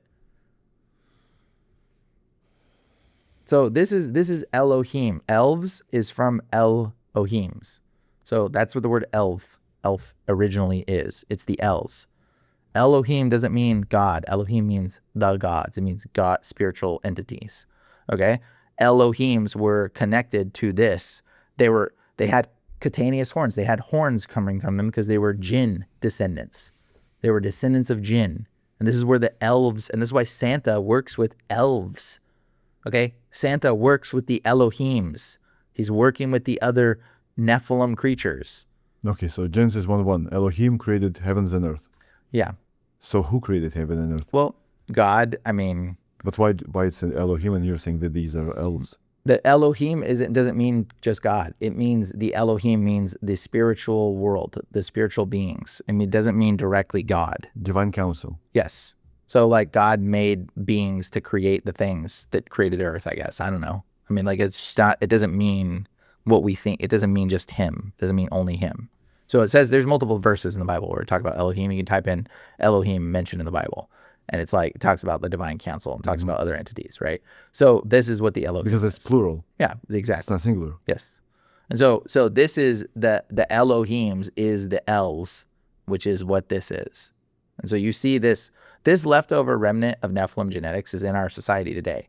Like small people, dwarf people have dwarfism. That's also a leftover remnant of the Nephilim genetic sequencing of the people that have left. Everybody's got this blood in them. Like all the blood types, we're all Nephilimized essentially. But Jesus said, preach this gospel to every creature. So it doesn't matter. It doesn't matter that we have these leftover genetic stuff in us. It's irrelevant. In fact, this is where Jesus came and restored it, right? So like when he said, preach this gospel to every creature, what are you going to go talk to a dog? What did he mean by that? Okay, he meant every creature because there were other every things. creature? Oh, yes. Jesus said, Preach this gospel to every creature. And you got to think, you got to wonder, like, why does it say the word there in Hebrew is nephesh, okay? But it's not in Hebrew, it's in Greek. But the retranslation is creature, yes. Go ye into all the world and preach the gospel to every creature. Yeah, what creatures? To a frog? Yeah, well, can you talk to a frog? He was talking about these people, bro. He was talking about the jinn, the Gentiles. He was talking about the leftover remnants. He was talking about anybody that believes, any body, anything that has breath of life in it. Like, yes. Because we can't choose it, right? Yes. We're born the way we were born. That's it. Yep. And that's why Jesus said to the Canaanite woman, "What are you, a dog?" Type in hypertrichosis. Type this in. Hypertrichosis. Bro, you got a hypotrichosis. That's fine. Trichosis. Close enough. Trichosis. There you go. You have to spell it for me. Sorry. What do you think that is? So these are people covered, their faces covered with hair. Look at that dude's back. Look at that. That one's interesting. Bro, Georgians, Armenians. No, to the left. To the left. Okay. That guy. There is a condition known as hypertrichosis, which is often referred to as the werewolf syndrome. Scroll down. These are real people? Yes, this is real people, bro. Look at this. Scroll up. 11 babies in Europe have developed hypertrichosis, commonly known as werewolves. And you can shave it? I don't know, but this is not a condition. That guy's Lalit. He's very famous. Type in werewolf syndrome. And see that picture for history right there? Look at this, bro. Look at those third picture over to the right.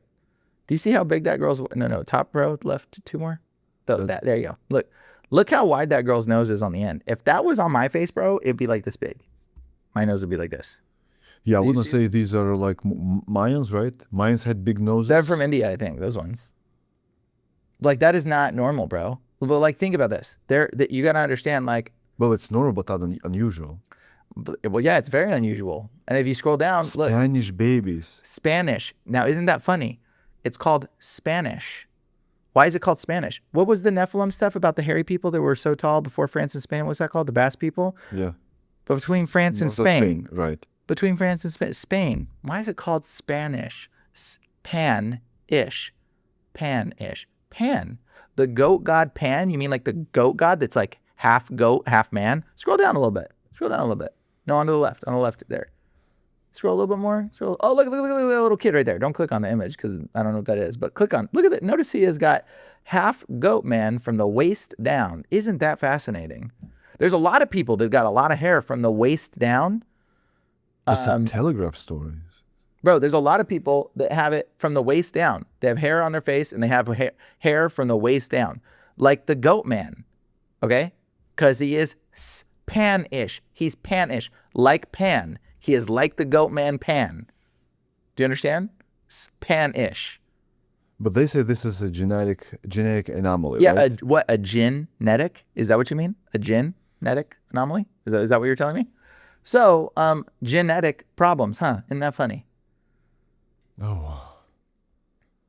This is leftover genetics. Gentile. But I want to say all of them are very dark-skinned. I Not wanna say always. they Not all. always. Go but to another tab. So look at this. Type in, so you see this. Type in werewolf syndrome, old drawings. Old drawings. Oh, look at this. This is the leftover Nephilim bleeding into our society. Notice how they only have it on their face? Look at that guy to the right of that one. Look at that. And even the guy above. The guy above, he was a king, I think. So they're not all dark-skinned. They're white. And this is like, and you scroll down and you can see that guy, there's a drawing on the top where there's a giant dude that's hairy as well. So you see all this stuff, dude, throughout history, guys. Like this is throughout history. Giant hairy people. Type in dog-headed people. Drawings. Dog-headed people drawings. Oh, look at that. Isn't that funny? Look at that. There's Jesus hanging out with a dog-headed person. The fourth image to the right. That's Jesus right there hanging out with the dog-headed person. Oh, look. There's another one of Jesus. Look at the bottom, second row, over up one, to the left two. There it is. There's Jesus hanging out with a bunch of dog-headed people. Now you understand why Jesus said, preach this gospel to every creature. You want to know what those people were? They were Canaanites. Do you know what Canaan means? Canaan means dog. Dog-headed person is literally what Canaanites were. That's why Jesus said Canaan means dog. Type in Canaan dog, in fact. Yeah, this is where we get the word canine. Lowland. No, just go into Google. Canaan. Type in Canaan dog. There you go. Click at the image. Click all. You can see it. The Canaan dog. There you go. It's the national dog of Israel. Isn't that funny? Found in Israel, Jordan. It's a dog. That's what Canaan. This is where we get Canaanites from. This is where we get canine teeth in your mouth. If you have canine teeth in your mouth, guess what? You have Nephilim blood in you. Surprise. That's a Nephilim trait. The original Gentiles, the original non-Gentile people didn't have canine teeth. Didn't have these teeth. This is a Canaanized bloodline. So Jewish people went and conquered Canaanites. Well, Jesus says to the woman at the well, or the woman with the child, she says, "What are you, a dog?" That's a really rude thing for Jesus to say, right?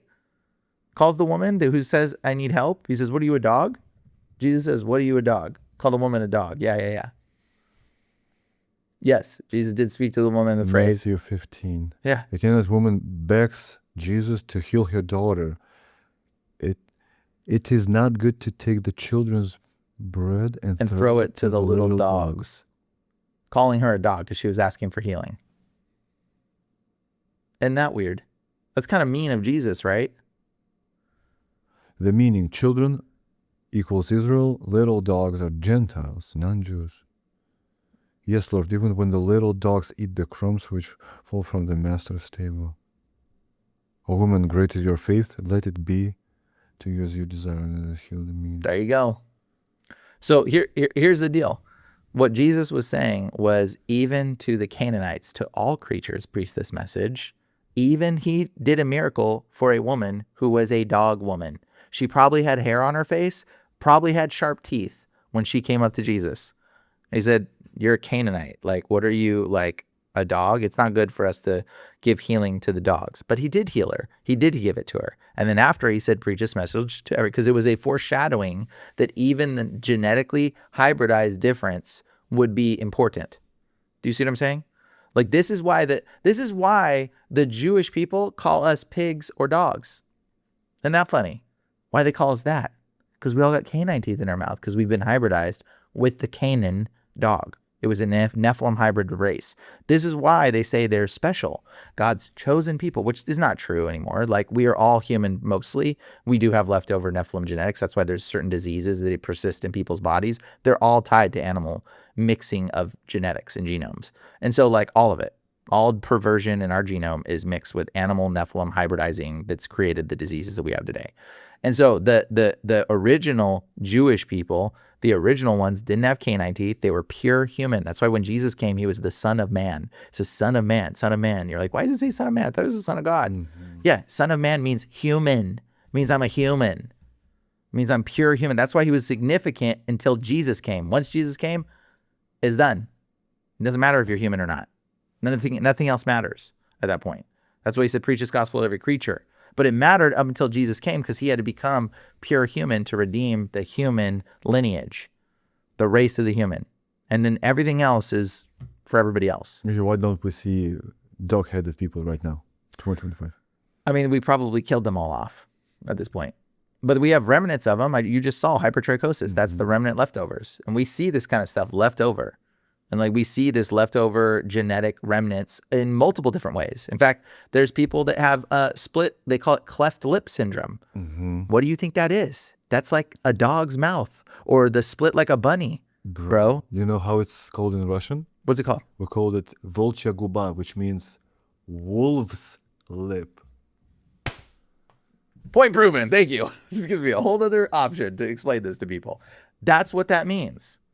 That is a descendant. Because dogs have this. Yeah. Wolves are dogs. Yep.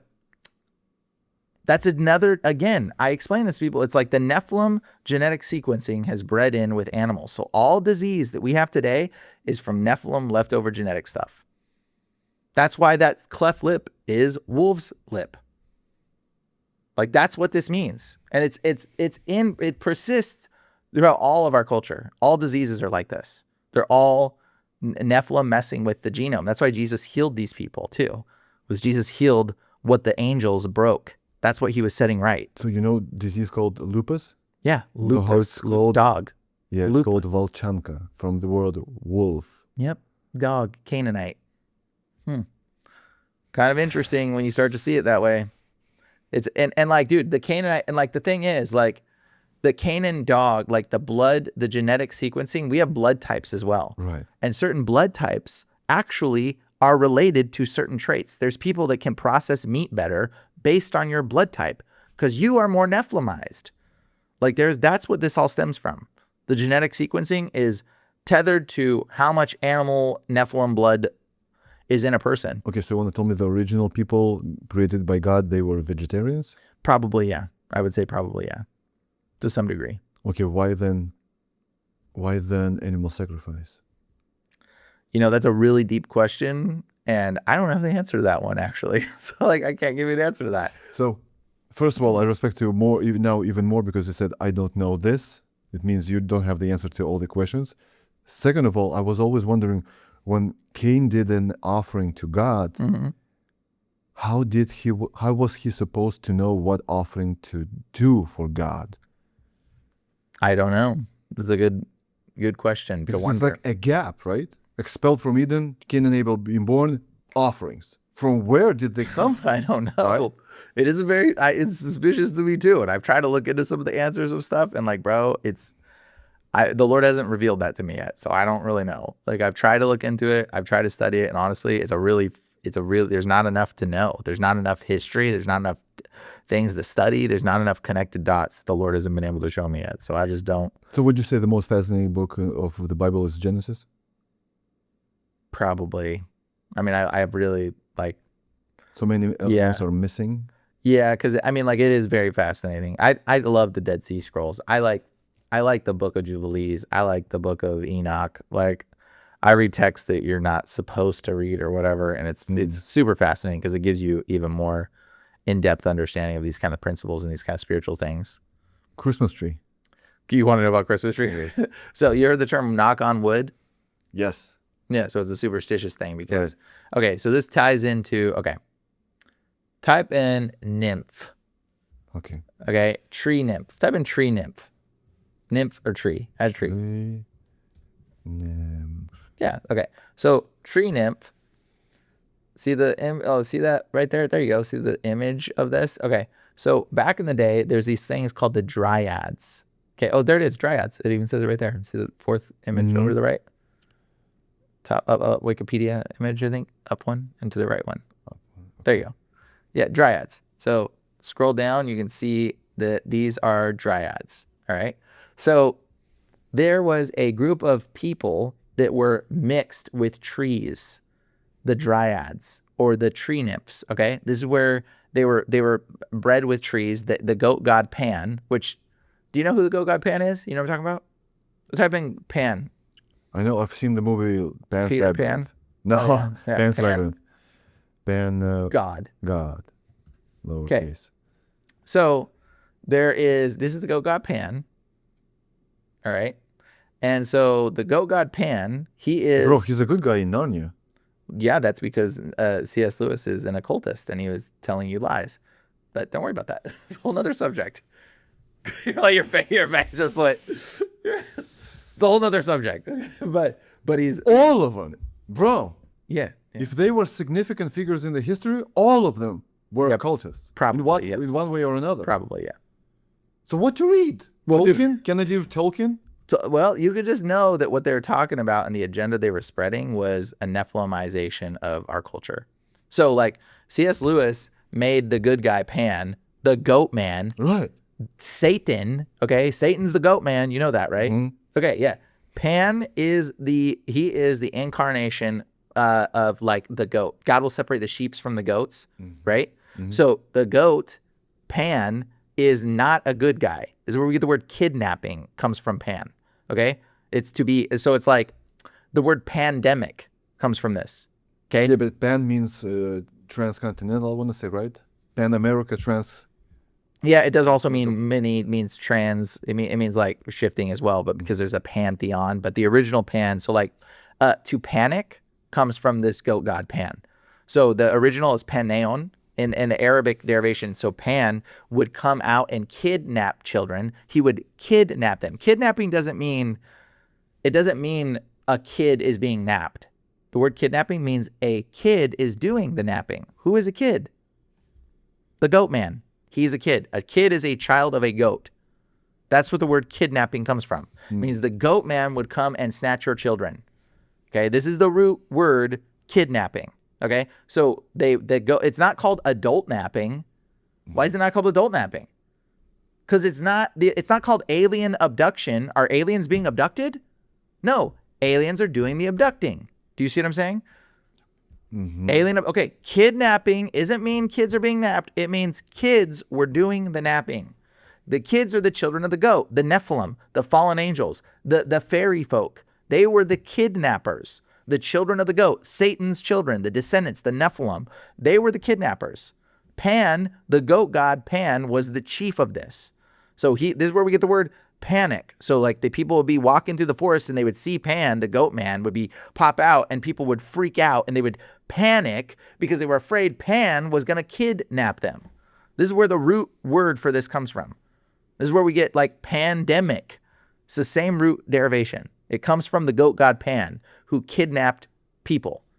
So you see Pan kidnapping people all the time. And so this is why you call it like Peter Pan. That whole story is completely occultic. Now, whether he knew he was writing it that way or intentionally, or whether he was being doing some automatic writing, being inspired by demons influencing him, who knows? We can only speculate. Peter Pan kidnaps kids. Yeah, Peter Pan kidnaps children.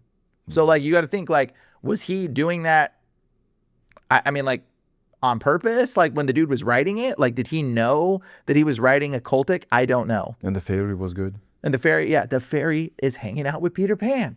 Like what?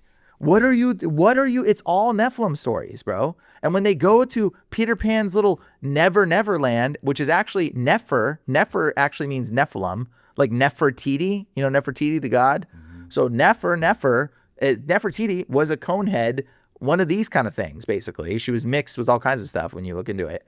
But Nefer is the root word. It's Neph. It means Nephilim, okay? And so Nefer is like Neverland or Neverland, kind of synonymous, kind of weird. And so Nefer was a a sort of god or a descendant in the Egyptian stuff. And so, anyways, that's where he takes them to. And when he gets there, guess what? There's Mermaid Island or Mermaid Lagoon and Cannibal Cove in Neverland. What did the Nephilim do? Their parents were the mermaids, the sirens that had sex with the angels, and God turned them into fish and closed their legs so they couldn't have sex anymore, basically, with the fallen angels, and they were turned into sirens. And so in Neverland, you've got Mermaid Lagoon, and then you got Cannibal Cove. What were the Nephilim known for? Eating people. Cannibal Cove. This is why, and the Indians, and there's also the Indians in that little island that Peter Pan takes them to, and he goes, how? You know this idea of how? Because if you read the tales of the Native American Indians, they would go like this to show me your fingers. Because if you had 6 fingers, they knew that you were working with the Nephilim that would eat people. That's a whole nother thing. We can get into that. But the Native Americans went like this. It wasn't how. It was like, how many fingers do you have? We named it how. They went like this because they would do this. They would want to see the Spaniards' hands. They would always go like this, show us your hands. Because if you had 6 fingers, they were afraid of you. Because you were genetically deformed, hybridized, working with the cannibal people that would eat people. So like the 6-fingered people that are being bad, that's like a known thing throughout history. Like it's like literally there were 6-fingered people that would eat people, or they were deformed giants, or they were mixed with animal human hybrids. Are there any six-finger people right now? 6-finger... It's different now. Yes, there's a lot of 6-finger people now, but it's totally different now. It's not the same thing. It doesn't mean if you got 6 fingers now, not a big deal. That's from just like polydactylism was a defect of inbreeding now. But back then it was like inbreeding did this. So like inbreeding from the giants, mating with their brothers and sisters to keep their Nephilim lineage alive, they would inbreed. And as a result, they would get polydactylism, which is, you know, in the Bible, it says the man at Gath, there was a giant who had 6 fingers and 6 hands. It says this in the Bible. Yeah, but this is why now it's forbidden to have children with your nephews. Yes. Yeah. But that was because the Nephilim giants were doing it to keep their lineage alive, to try to resurrect their gigantism. And so they were inbreeding. Okay. So the giants always had this kind of stuff. Christmas tree. Oh, wait, yeah. Christmas tree. So Pan, so understanding Pan. Okay. So this is the story of and Peter Pan, by the way. Peter is synonymous with penis. Okay. And the word Peter came out. You can say, when did the word Peter become synonymous with penis? It was 1 year before. When did the word Peter become synonymous with penis? And when was Peter Pan written? Peter became slang for penis in English. I did not know that. When was Peter Pan written? The story. When was Peter Pan written? Written late.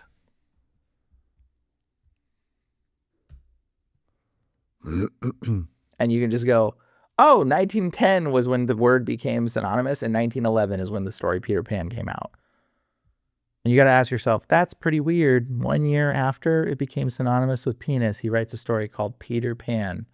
Peter, and if you know anything about the real Pan, he was known for graping people with his Peter. And there's a lot of depictions of him with his Peter hanging out. Okay? Like, all right? So this is why it's called Peter Pan. And he kidnaps children. Okay, so I've heard that Johnson is like a synonym for penis. Oh, yeah, that is Peter too. Yeah. And Johnson, that's a whole other thing, because the President Johnson was actually known for doing this. And President Johnson, again, this whole other LBJ. Yes. He was known for coming out and whipping his wang out in front of the news reporters. And he would make news reporters follow him into the bathroom. Totally perverted. It's a totally perverted thing. LBJ used to show his penis to reporters. Yes. Yeah, it's very disturbing. And when you see it, bro, yeah, it is true. Yes. LBJ, the 36th president of the United States, was well documented frequently exposing his genitals to staff reporters. This is not a rumor, guys. It says this is not a rumor. And he was the president? He would literally, and he was the president that replaced who? JFK. Who was JFK killed by? So they replaced. Why wouldn't he stop doing this? He couldn't help himself? He was a pedo, probably. He was a very bad guy. There's a lot of allusions to him being a bad guy. He was a plant, dude. They put him, he was one of the people. He was an occultic connected plant. They put him in position and had him do this stuff. So this is just his character. He just did this. He'd swing around and Yeah. ask staff things like, have you ever seen anything as big as this? Yeah. This is where the term Johnson came from. Bro, what the fuck is wrong with America? Bro, it's all very occultic. It's very perverted, and people just don't know it. Like, people are living in this la-la land. They have no clue how distorted and perverted our world is. No clue. He used the phrase "my Johnson" as a pun Yes. on his name. That's where it became. Now you Use know. his tail for more room in the crotch area. Please, Christmas tree. Christmas tree. Oh man, these are such weird subjects, right? We start getting into it. But like, bro, okay, so when the Nephilim were kidnapping people, they were sleeping with them, they created Spanish people. Spanish people. Did you notice how it was like those people were Spanish? Pan-ish means like. Spanish means like pan. Like pan. Or Hispanic. Ick means people. Hispanic means people of Pan. That's literally what this means. So all of our peoples today are derived from these hordes of people that were Nephilimized cultures, basically. We've devowed and derooted back to human status. I think we're mostly all human at this point now. But like, you know, every creature had been preached the gospel now. So so when you talk about like, preach this gospel to every Gentile. We are all Gentile. We are all Gentile. All the Jews that say they're Jews, they're all Nephilim too. They got canine teeth in their mouth. You're a Canaanite, bro. You have Canaanite blood in you. It doesn't matter who you are. Everybody's Nephilimized at this point. But we just don't realize this. And if you go right now, go back to the images. So the dryads, there were these Nephilim were sleeping with not just people, they were sleeping with trees. They were sleeping with trees, and they made these dryads, which were these human animal tree people. That's why, like, the Ents. How could they do that? I don't know. But this is where you get the word nymphomaniac. The nymphs, they were saying, you're so sexual, you'd have sex with a tree. That's this nymphomaniac term. You know, nymphomaniac means like somebody that's like uncontrollable. Mm-hmm. Yes. This is where the nymphs, the tree nymphs, were these people that were hybridized with trees. And we have evidence of this. Type in Indian boy with root hands. Indian Boy with root hands. with what? Root hands. Oh, look at this. Oh, this is Nephilimized stuff as well. But look at the first pictures. Bro, this is insane. This is leftover. CNN. Bro, this is leftover Nephilim genetic sequencing. Scroll down on the right to images. There's multiple of these people. Look to the right. There should be more. Oh, there's another guy. Look to the far right. Those are also Nephilim hands, by the way. That's also, again, it's Nephilim genetic sequencing exploding out of their veins, exploding into Nephilim sequence stuff. But bro, once again, they're from India. I mean, dark-skinned. There is a lot of this in that stuff as well today. Yeah. And, you know, But look at this. Look at his hands, bro. Those guys they tell you it's a wart. Look at the guy to the left, the far left guy, this guy. Those guys, scroll down on the right on that. Go on his image to the right. Mm-hmm. Go all the way to the right. Yeah, scroll down. Look. Bro, there's a ton of people with this disorder. These people, they say that they have a wart that grows on their hands like this. Bro, that is dryad, nymph, Nephilim. Nymph is also Nephilim. Nymph. Okay? Nephilim, nymph, dryad, tree people's blood in these poor kids, in these poor people. And look, that girl's got it on her face. Look at that. These are also the horns these are cutaneous horns as well. Tree-man syndrome. Yeah. No black guys, I've seen one Chinese girl with a horn, no whites and no blacks.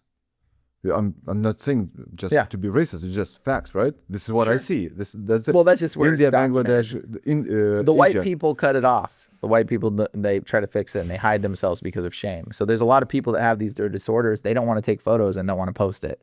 Here, we just treat people like animals, take photos of them and put it on the internet. So it's kind of sad, really. I agree with you. But this is all like, dude, that's Nephilimized hands right there. He's got a Nephilim exploding gene in his hands. Boy with the world's biggest hands, Muhammad Kaleem, has surgery to have one reduced. Mm-hmm.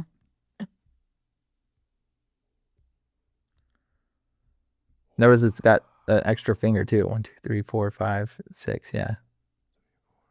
1, 2, 3, 4, 5, 6. Yep. Nephilimization. Crazy, right? Looks like ginger. Oh, look, scroll down. Yeah. Yeah, another guy. Look at that.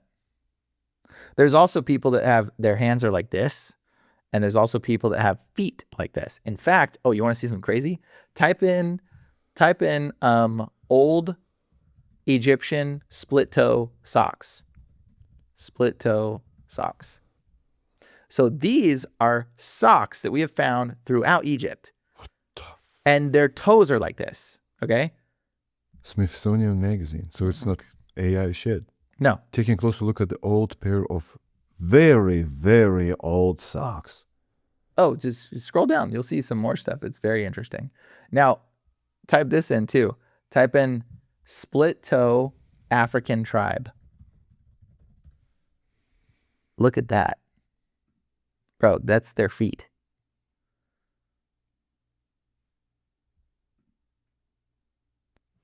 There's people with these. Dude, that is their feet. Look at those feet. So what is this? This is all Nephilim leftover genetics mixing with, oh, look, there's one next to the bird's toes. Look at that one in comparison. Oh, isn't that fascinating? The ostrich tribe of Zimbabwe has two-tailed population due to a rare genetic condition. Mm-hmm. Genetic condition. Kind of funny, huh? Bro, this is leftover genetics. It's Nephilim genetic sequencing that has been mixed with animals and humans, and hybridization creates all these diseases and all these people. This is the leftover remnants of this. This is why they do this. Like, you know, Spock does this thing. Spock. Yeah, Spock. You know that's a Jewish thing? No. Yeah. Why? That's like a way the Jewish priests go like this and they pray, because this is representative of the split toe, the hooved toe. It's actually evil. It's actually not good.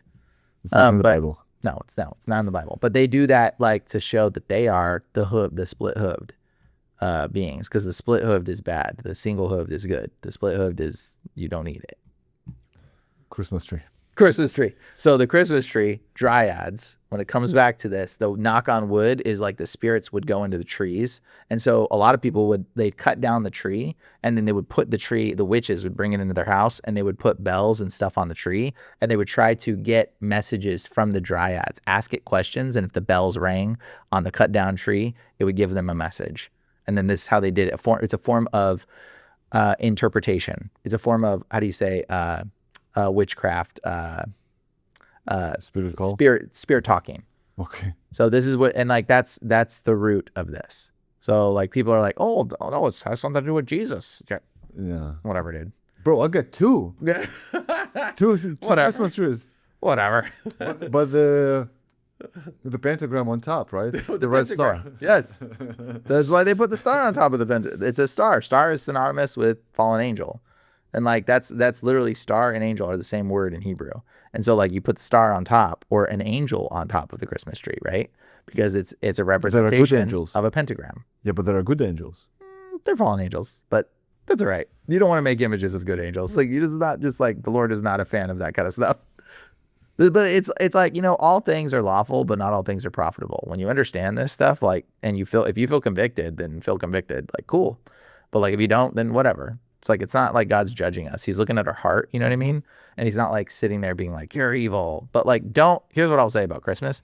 Do not ever lie to your child, ever, about Christmas. Don't ever say Santa's coming. That is such a terrible thing to do to your children. I'm going to tell you why. Because you're lying to your children right now. When you say that Santa's coming, what you're doing is you're literally destroying your child's spiritual discernment from the moment you tell him that. Because what's happening is, and this is why Christmas is so dangerous, actually, because of this lie right here. You tell your kid, Santa's coming, and you know it's not true. It's a straight, bold-faced lie. You are lying to your child. I'm doing it right now. Your child's spirit is going, that's not right. I don't know.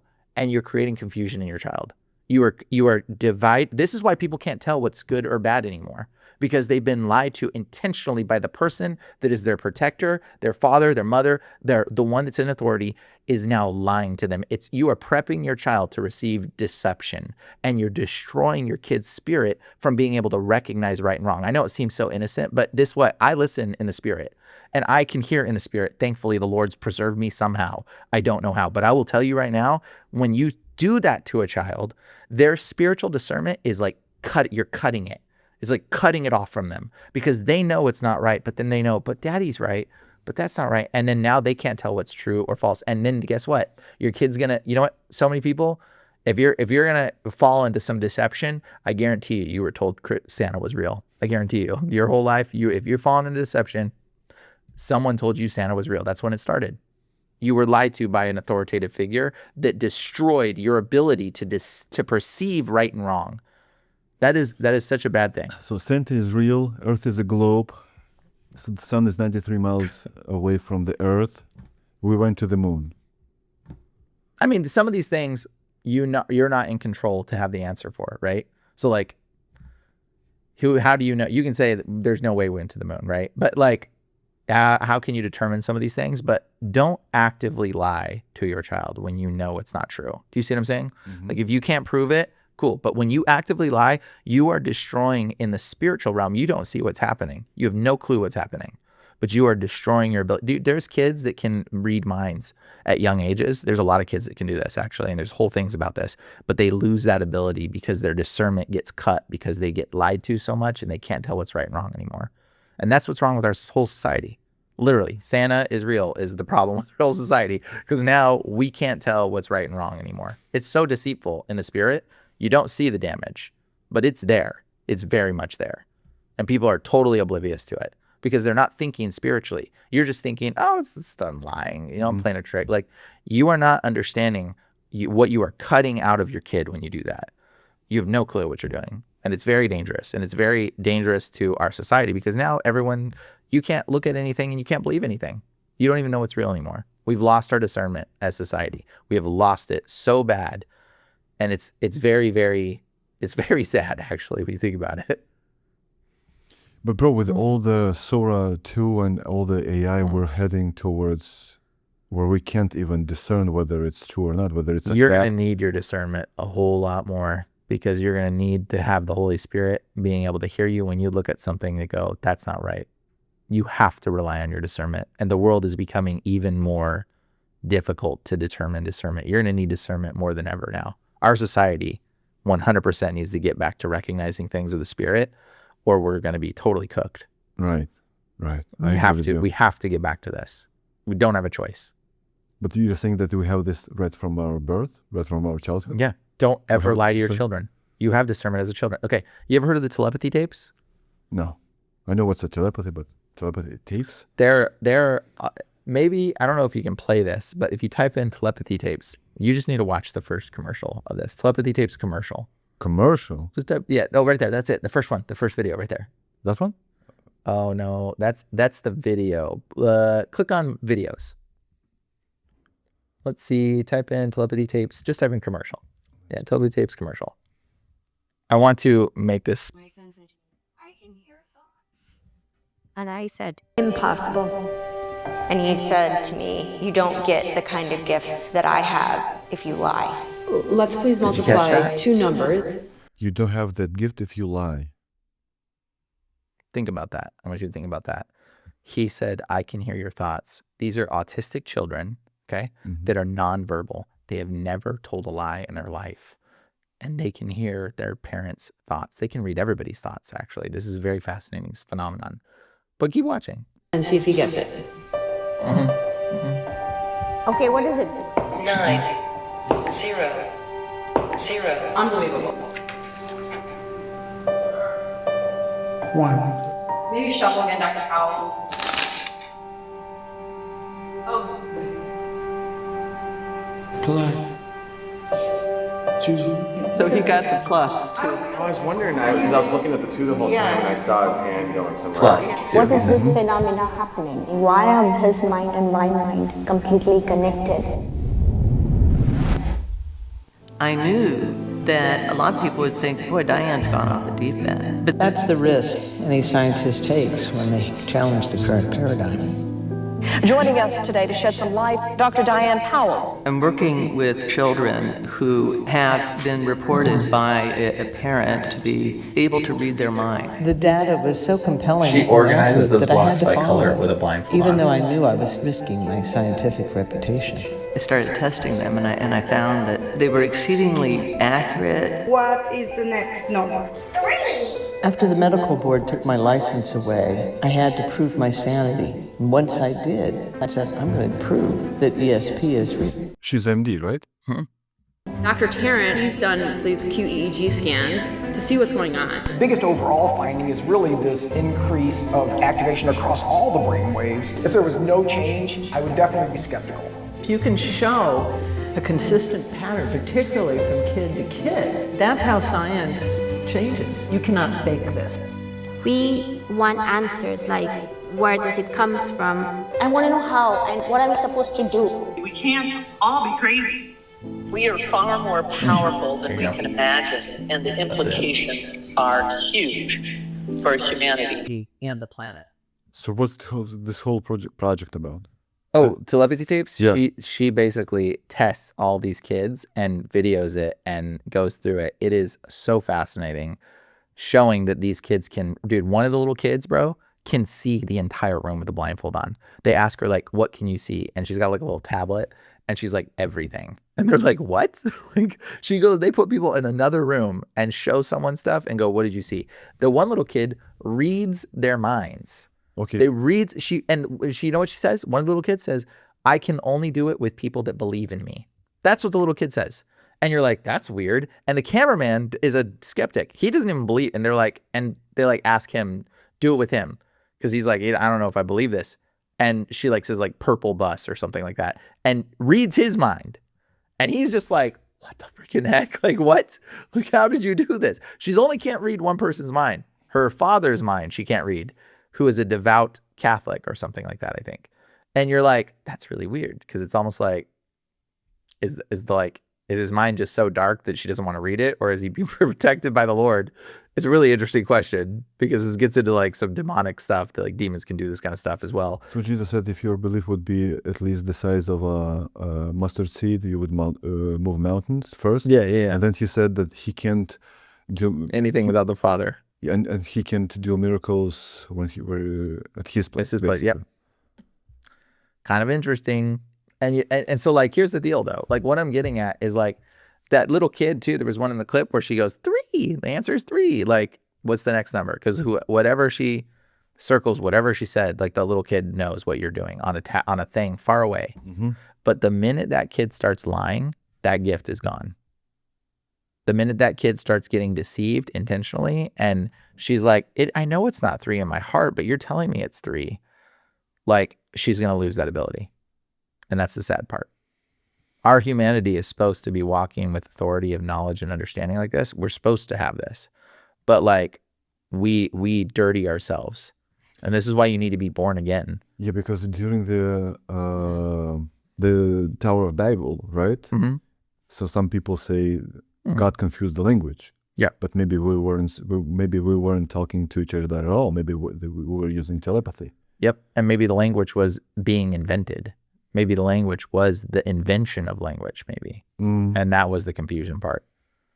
I mean, because they could talk to snakes too. You know what I mean? Like, so okay, but what does the science say? Because those are MDs and other doctors testing those kids, and kids only, not grown-ups. Well, I mean, it just so happens that the children have this anointing and have this ability, and they lose it as they get older. You know, kids. So I'm not gonna ask you whether you have kids or not, but when you have a kid, you know that the kids can kind of feel the vibe of an aura, aura of other people. They can hide that. No, I don't want to.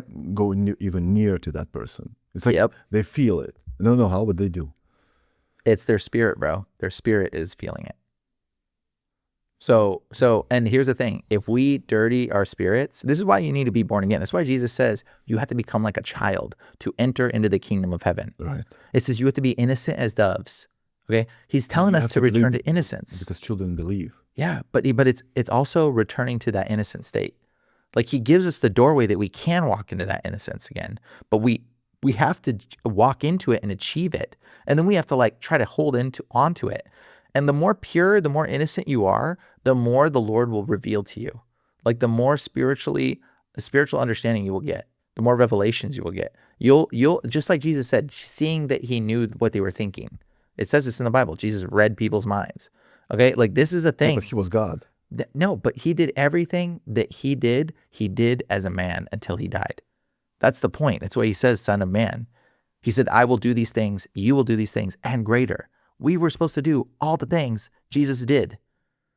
And there's records of these things, these crazy miracles, people getting their heads chopped off and still speaking and walking miles, which nobody seems to know about that because they don't read about what happened in the Dark Ages. But there are some crazy miracles, and we're supposed to be walking in that same stuff. We're supposed to be walking in, to some degree, this authority or this level of spiritual awareness. But our whole world and society has been so distorted, lied to, perverted, manipulated. Everything's bad. And so we're like spiritually dull. We're spiritually numb as a society. But this is what it means to return. This is what it means to be born again. Jesus said to Nicodemus, like, you need to be born again. Yeah. Like, what does it born again mean? It's not baptizing. Yeah, no, it means go back to when you were a child and you recognized when things were bad. And you went, like your kid. If your kid sees something bad, he goes, Daddy, that's bad. Like he knows. Like your kid will know what's bad eventually. He'll be like, that's bad. Oh, no, that's not good. He knows in his spirit. You don't need to tell him it's bad. Your child will know in his spirit if something is good or bad by default. All children know. Like you don't need to teach them like stealing. By default, they know. They start to know. Whether they listen to that or not, that's their spirit deciding. And you need to teach them need to listen to that feeling. And if you're not teaching your kid to listen to the inner feeling inside of your voice, that's the Holy Spirit inside of them. You need to train them to listen to that feeling inside of them. So that way they know what is good and bad. Because kids that do listen, they know right away, this is bad, I'm not going to do that. You don't need to teach them. And so like you teach these people you teach your children to listen to the Spirit inside of them, the Holy Spirit, that's the Holy Spirit inside of them. We need to get back to that place. We need to walk in innocence. We need to reject this wicked stuff of the world.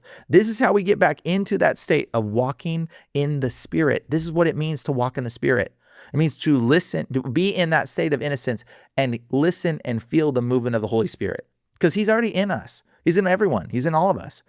God is that's why you breathe your breath you have, is because God is in you. You wouldn't be alive if God wasn't in you. Like the breath of life itself is God. So like we need to walk in that innocence, and then the Lord, we can be sensitive to the Spirit. That's what it says in the Bible. Be sensitive to the Spirit. And if we do that, then we can walk in the authority like these little kids are doing. Bro, that kid said straight up, you don't get these kind of gifts if you lie. Think about it. We got to be in that state of innocence. We got to be in that state of love and unity. And we got to return to that kingdom of innocence. That's why Jesus said, you must be like a child to enter into the kingdom of heaven. That's what it means. If you do that, but like the things in this world all around us, all this wickedness wants to pervert our hearts and our minds and corrupt us so that we don't have spiritual discernment, so that we can't feel the voice of God, so we can't feel the Spirit of God. But bro, it's literally everything. Let's say, okay, so entertainment, music, almost all the music, 99% of the music, TV shows. I don't listen to music. I don't movies. Then we take, let's say, technologies, stores, grocery stores. They sell some weird shit. Yeah. Protect your children. And like the thing is, like the opportunity for spiritual corruption is everywhere. But if you're on your guard and you're listening, you'll know. I'm not gonna go there. Okay, Christmas. Okay, let's take Halloween. What if it was on Halloween? What about Halloween? What are the origins of? Oh man, I don't even like to dig into Halloween, honestly, like because the origins are so muddy. There's so many origins. I can't give you a direct answer for that either. Like I can tell you about Christmas, but Halloween, dude, I've tried to like look into it, and there is so much deception with Halloween. Every little facet of it is like distortion. They'll try to tell you like, oh, it started with All Saints, Hallows Eve, and they'll say, oh, but it started with, this other tradition, which was, Samhain, and they'll say, oh, but it's also this other tradition. It's like when a tradition gets so muddy, that it's not good. Like when it's so muddy, you can't even find the origins of it. like something's not good here. Like, that it's like, okay, this is obviously bad. But I mean, it's like idolatry. You're literally putting on masks and you're embodying a spirit. That's how demons were channeled, by the way, back in the day. And you celebrate death. Yeah. You put zombies, yep, killers. You're putting on that face and you're embodying that spirit. That's how demons were evoked back in the day. They would put on masks and they would like you can look up old mask stuff and you realize that's how demons were evoked. You put on the mask to become a different identity and then you channel. You zone out and let the other thing come into you. It's teaching kids like channeling practices, really. Like I wouldn't do that, but that's just me. I mean, whatever. So you call yourself a demon eraser. Yeah. What does that mean? I pray for people. I cast demons out, bro. Like I help people and I cast demons out. People get healed. Give me the most obvious situation that you had and you cast out demons, and how did you do it? So schizophrenia, like that's. Tell me the story. Totally demonic. Like, and I've cast out demons of schizophrenia of people, and people get healed, and they stop hearing voices. How do you do it? With what? With words? How did you learn to do authority of Christ. They come on my channel. They come on my page. I pray for people all day. Saturday, I cast out demons and pray for people, and I have a whole group of people that does it as well. It's not just me. I'm demon erasers because it's not just. I'm not one dude. Like I'm a body of Christ. Okay, so we've learned about the demons even in the New Testament, right? Jesus cast out demons from the group of people, from a person or a group of people. They went into the swine, and swine fell from the cliff, right? Sure. So demons, according to the Bible, are real. How come I have never felt or experienced or seen a person possessed by a demon? Oh, you have. I just did not recognize it? Yeah. Okay, so I'm 37. My mom died 10 years ago from alcohol. I believe that alcoholics are demons possessed. Is that true? Yeah, I would say that, well, the thing is, demon possessed is not a good word. It's demonized is the proper translation. And so demonization is when demons get into parts of your body or parts of your mind and influence you in some capacity. So yes, demons, the Bible says, enemy came to steal, kill, and destroy. How does a demon kill someone? They do it through suicide. They do it through drinking to death. They do it through these methods of killing the person. Like sometimes they'll possess someone to kill someone else, right? But like you can't yourself. Like if you tried to yourself, your body would naturally fight. You can't do that. So like that, like your body's natural fight is to stay alive. So like if somebody committed suicide, you have to do it with like a thing that aids you in doing it. That's why you have to use like a gun or something. But even that, you will fight your finger to pull the trigger, like naturally. Like it won't, you can't just, like something has to possess you to kill you. And usually it's a demon. So any story you've ever heard of somebody committing suicide, they were influenced by a demon, almost guarantee you. Okay, how did you know how to cast out a demon? Oh man, it's like a whole testimony story. Like that was short. It's big and short. I mean, it's on my channel and people can watch it. Okay. But and they can see my testimony of what happened. But basically, I was like polyamorous and I had multiple girlfriends and I lived a really worldly lifestyle. I've never done a drug. I've never drank a drop of alcohol. I've never smoked a cigarette. But a single cigarette? Never once. Never tried it. Okay. Never like once. Trump. Sure, if you want to. So I don't know if I want to be associated with him, but yeah, sure. Yeah, he's never drinking alcohol too. I heard supposedly. Yeah, he said that. Yeah, so I've never done that either. But but I have obviously crossed lines in sexual sin and had like 2 girlfriends living with me for a long time. Like that was my lifestyle. Living with you? Yeah. Bro, you were a baller. I was what? A baller. Sort of. Bro, you were a baller. Yeah, I was it's not good. It's not good. It's a bad lifestyle. And the Lord's like taking me out of that. And like, honestly, like I didn't leave that lifestyle because I left it because of God. Like, honestly, bro, like I didn't leave it. Like what guy is going to walk away from having like 2 girlfriends? If they drive him crazy. Well, true. Yeah, maybe. But like I sufficiently made it work. Okay. I mean, like I was pretty good at handling the situation, you know, I had like, you know, kind of like 3 girlfriends in one situation even like, but bro, like your testicles work 24/7 producing all the fluids. It was bad, bro. But the thing is like, this is not a lifestyle of good. Okay. And like, I was very, very like, this was my life and I loved it. It was not like I was totally fine. You know, a lot of Christians are like, I came to Jesus because I had a terrible life and then I was on drugs and I was dying and Jesus showed up and saved me. Like, good for you. that's not the way I've come to the Lord. Like I came to the Lord because I saw something demonic when I was a child. I saw a shadow thing that appeared to me, okay, once, and that was it. And then I freaked out and started reading the Bible.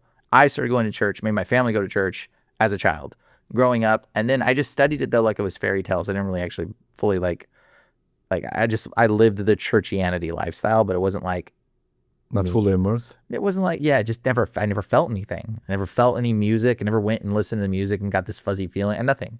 It was just logic to me. So I like went to it logically thinking it was the right thing and good thing. Right. And then at a certain point I was like, well, this is stupid. Like, why am I just want 2 girlfriends. Like I was just like, I'm sick of feeling bad about this stuff. And I just like went into this lifestyle of just being perverted. Okay. And then that was my lifestyle for a long time. And then the Lord, one of my girlfriends, she ended up getting possessed, my ex-girlfriend or whatever, by something from reading a lot of probably my books. Like if she started studying the Bible, I studied the Bible like a hobby. And I had occult stuff that I studied, like witchcraft and other things, but I studied like a hobby, not like I was going to do it. Like I just wanted to know. Mm-hmm. And so like I had a lot of that stuff. And so like studying it, like the Lord, she ended up like looking into it and something happened to her. Okay. Demons don't affect everybody the same. They didn't affect me, but they definitely affected her. Okay. And they went into her and started making her feel like bipolar and like feeling like all kinds of different ways that were just like not normal. Like she thought she was like manic depressive and all these other things.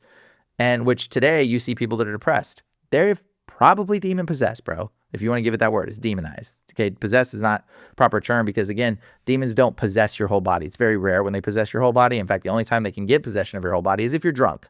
And even then, there's like some fighting mechanism, okay? But for the most part, demons will possess a part of your body, like your hands or your mind or your leg, or give you cancer or something. Like they'll possess a part of your body and start to create toxicity or distortion in that part of your body, okay? They don't possess the whole body. They don't possess always your knowledge and everything of who you are. That's a misconception, totally not accurate, okay? So that's why you're like, oh, have I met somebody that's demon possessed? Yeah, you have, but you just didn't know it. Because there was a part of them that was sick, and likely that sickness was demonic, or part of them was they can't control and they're out of control in these situations, likely demonic. Do you see what I'm saying? So it's like that sort of aspect of this demonic influence over people's lives. It was affecting my ex-girlfriend, and like to the point where she was like couldn't even like control parts of her body. She would start having body spasms and stuff. I'm like, this is not normal. Lo and behold, I realized I'm doing ritual sex magic with her and orgy kind of situations in like all the time. And there's demons coming from other girls into her. You know what I mean? Like, so it's like it's not good. It's like not a good thing. And so it's transferring all kinds of stuff to her. And to the point where it's like, she's like absorbing some of these things and I'm not like realizing that it's like real per se, but she starts having like these kind of body spasm stuff. I'm like, there's something not right. Like, I don't know. You've been reading like my occult stuff. I'm like, I think this is kind of weird. Cause like, she's been like it's like something wants to talk out of her even. Like, bro, it laughed out of her. It started things started talking through her that was like, she's like, I don't know. That's not me. Like things started speaking through her mouth, all kinds of weird stuff. And I'm like, bro, maybe we need to get you prayed for. Most people would have been like, you're crazy. Mm-hmm. You need to go to a hospital. But I'm like, dude, I've known you for like 5 years. This ain't normal. Like there's something wrong. And I don't know what this is, but I felt enough discernment to pray. And I prayed and I said, Lord, help. And I prayed this prayer.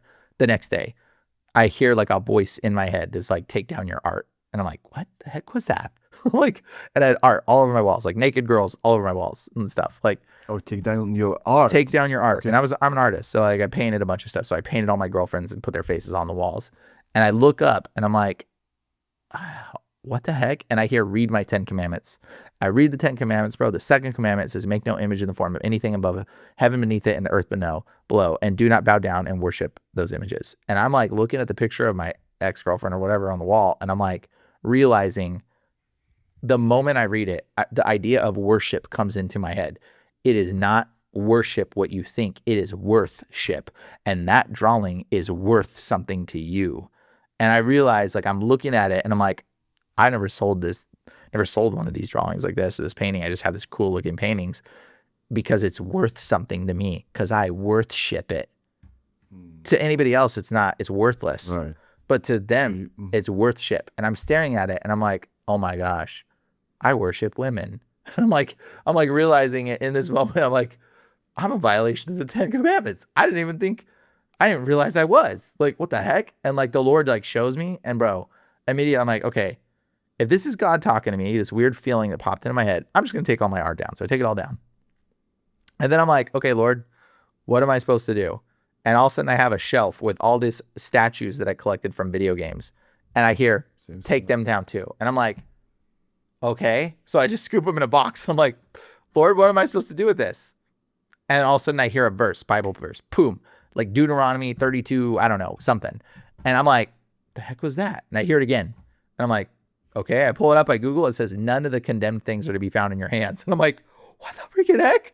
I'm like, okay, this is weird. And then I'm like, all right, okay, so what am I supposed to do with this? And I see it next to my flamethrower, and I'm like, am I supposed to burn this? And all of a sudden Leviticus something, whatever, pops in my head. And I'm like, the heck was that? I hear it again. And I'm like, okay, I open up. It's like, he burned the offering. I'm like, are you freaking kidding me? I'm like, I'm kind of freaked out right now. Cause I'm like, okay, God is talking to me. So I call my ex-girlfriend. I'm like, hey, I think God's telling me to burn my art in my video game collection. And she's like, what? I'm like, I know, I don't know why. And I'm like, I prayed about your situation, what's going on, and this is what's happening. And she's like, why your video game collection? I'm like, I don't know. When I was a kid, the last time I heard anything like this, I think the Lord told me to get rid of my video games. And I said, no, God, I'd rather have video games than you. That's the last time I said this. And then right then, bro, I hear a Bible verse pop into my head, the most terrifying Bible verse. And I hear Jeremiah 5:7. And I'm like, what the heck? And she's like, what? I'm like, it just did it again. She's like, what? And I'm like, a Bible verse just came into my head just now. And she's like, what's it say? I'm like, I don't know. Jeremiah 5:7. Bro, I look it up, bro. Oh my gosh, dude. It says, why should I forgive you? Your children have sworn by gods that are not gods. And I'm like, I just got done telling her when I was a kid, I said, no, God, I'd rather have video games than you. Oh my gosh, bro. Like when I read that, I was like, okay, God is talking to me right now. Like straight up, God is talking to me right now. And it was like so terrifying. And then I was just like, all right, well, I'm like, if this is really you, God, like if you're really talking to me, I'm like, I want one more clear verse, please. Just tell me that you want me to burn my stuff. And all of a sudden it's like Genesis, whatever. Like I open it, it says, he handed the burnt offering. I was like, okay. I'm like, God, this is plastic. And I was like, it's plastic. You want me to burn plastic? And I look down. I'm like, what am I supposed to do? Burn it one by one? And I look down and my thumb bumps over to the next verse and it says he handed the offering piece by piece. I'm like, okay, one by one it is. Like, here we go. Like, dude, I just started like collecting all my stuff. I just started driving. The Lord directed me to a field. And like, I just didn't even know where I was going. And the Lord was just like left. And I was going to go right. And I'm like, and I'm like, okay, I'm going left. I don't know where I'm going. Drive to the field. There's like, he directs me into this housing complex that's got a sump, and I park at the end. I come out, perfect little spot to burn stuff. I just start lighting up my stuff, burning it. And I'm like, okay, God, burning my idols. I don't know what I'm doing. I'm like a crazy person right now. like literally the Lord, I hear him say, okay, now put it out. I just burned all my stuff. And I'm like, I thought I was just going to burn until it was done. And I'm like, I heard put it out, take the remainder, put it in the trash bag you brought it in, and throw it away. Like a sentence like that was spoken to me. So weird. I've never, like, I'm like, okay. So I stop it out. I put it in the trash bag, put it in my car, and then I start driving to throw it away. And as soon as I walk out of the gate where I was burning this, police lights pull up behind me. And I'm like, no, officer, God told me to start this fire. It's probably not the best. Not the best response. And I just like look and I'm like, okay, I just open my car and I put the smoldering plastic and just shut my car door. I'm like, whatever. Like, and then the guy walks up. He's like, you live around here? I'm like, no. He's like, you waiting for somebody? I'm like, I don't know, kind of. And then he's just like, walks into the gate. And as soon as he turns to look in the gate, it just instantly goes, whoa, and it starts raining. And it never rains here. You know, it's just like, boom, and it just downpour rain. And I'm like in shock because there's a smoke pile there, but the rain hits so instant, the smoke looks like mist coming up from the ground. And he doesn't even realize I just like was burning something right there. And he's just looking and he's just like with a flashlight. And then he turns around and it's not a cop. It's a security guard for a guy I installed decals and stuff for, did work for that company that day. I literally did stuff for them that day. And I'm like in total shock. And I'm like, oh, you're so-and-so. I know your boss so-and-so. And he's like, yeah, you know so. I'm like, yeah. He's like, oh, okay, carry on. And he just leaves. And I'm like, I'm like just in total shock. I'm just like standing like, God is real. God is talking to me. God just made it rain. And I'm like, this is insane. So I just like get in my car and I'm just driving like slow. I'm like, okay, Lord, what am I supposed to do? I call him like, we are not sleeping together, girlfriend. We're done. We're not sleeping together. I have to be righteous. God is real. Like, I'm like, we're done. Like everything, like I need to separate. I need to be serving God. I don't know what's going on with me. I need to serve God. So like, dude, the next day, this random dude walks into my shop and I'm like, hey, what's up, man? And he's like, oh, nothing much. I'm here to meet you. And I'm like, to meet me? It's like I'm working with another client. So hold on. And I'm like, this guy's weird. And I'm like, do you have a job? No. Do you own a business? No. Do you need stickers? No. And I'm like, how freaking heck is this weird guy doing my shop? Finally, I'm done. I pull him to the side. I'm like, listen, weird man. Like, you don't need any design work. You don't need marketing. You don't have a business. What do you do? I'm about to kick you out of my shop. You're kind of freaking me out, actually, bro. Like, and he goes, I do miracles. And he goes, and I teach people how to cast out demons and how to heal people. And he goes, and I'm pretty sure God told me to come here today. No joke. The most craziest thing he said to me. And I'm like, what did you just say? Like, you have no clue what I just went through. Bro, dude ends up praying for my ex.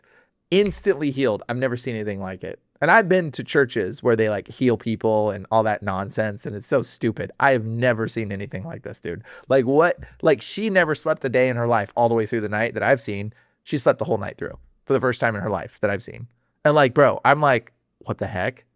Like, this is crazy. Like, this is so crazy, bro. She had motion sickness all the time. She couldn't get on her phone while we were driving. She'd get sick. Gone. They didn't even pray for that. Gone. like, dude, all the sickness she was dealing with, all the mental issues, all the stuff, depression, all these things gone. And I'm like totally shocked seeing what has happened with her. And I'm just like, this is real. Like, I have to know. And I was like, dude, can you train me? And he was like, no.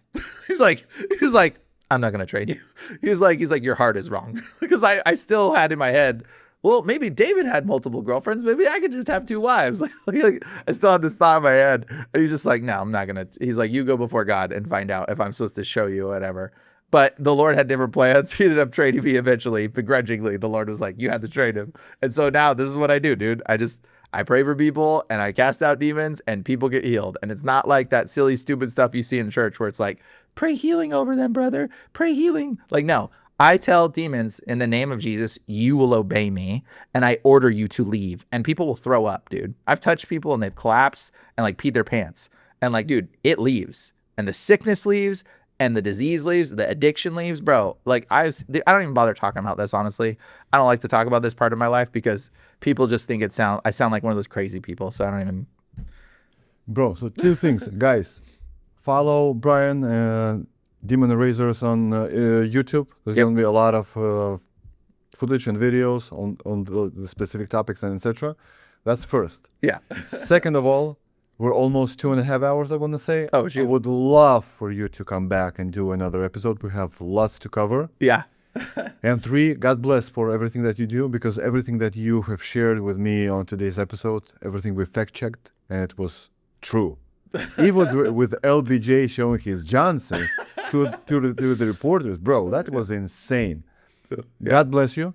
Thanks so much, man. You know, when you meet a man and you feel, just like you say, you read or you feel the human being, yeah, you feel that you're good in spirit. It's good to hang around with you.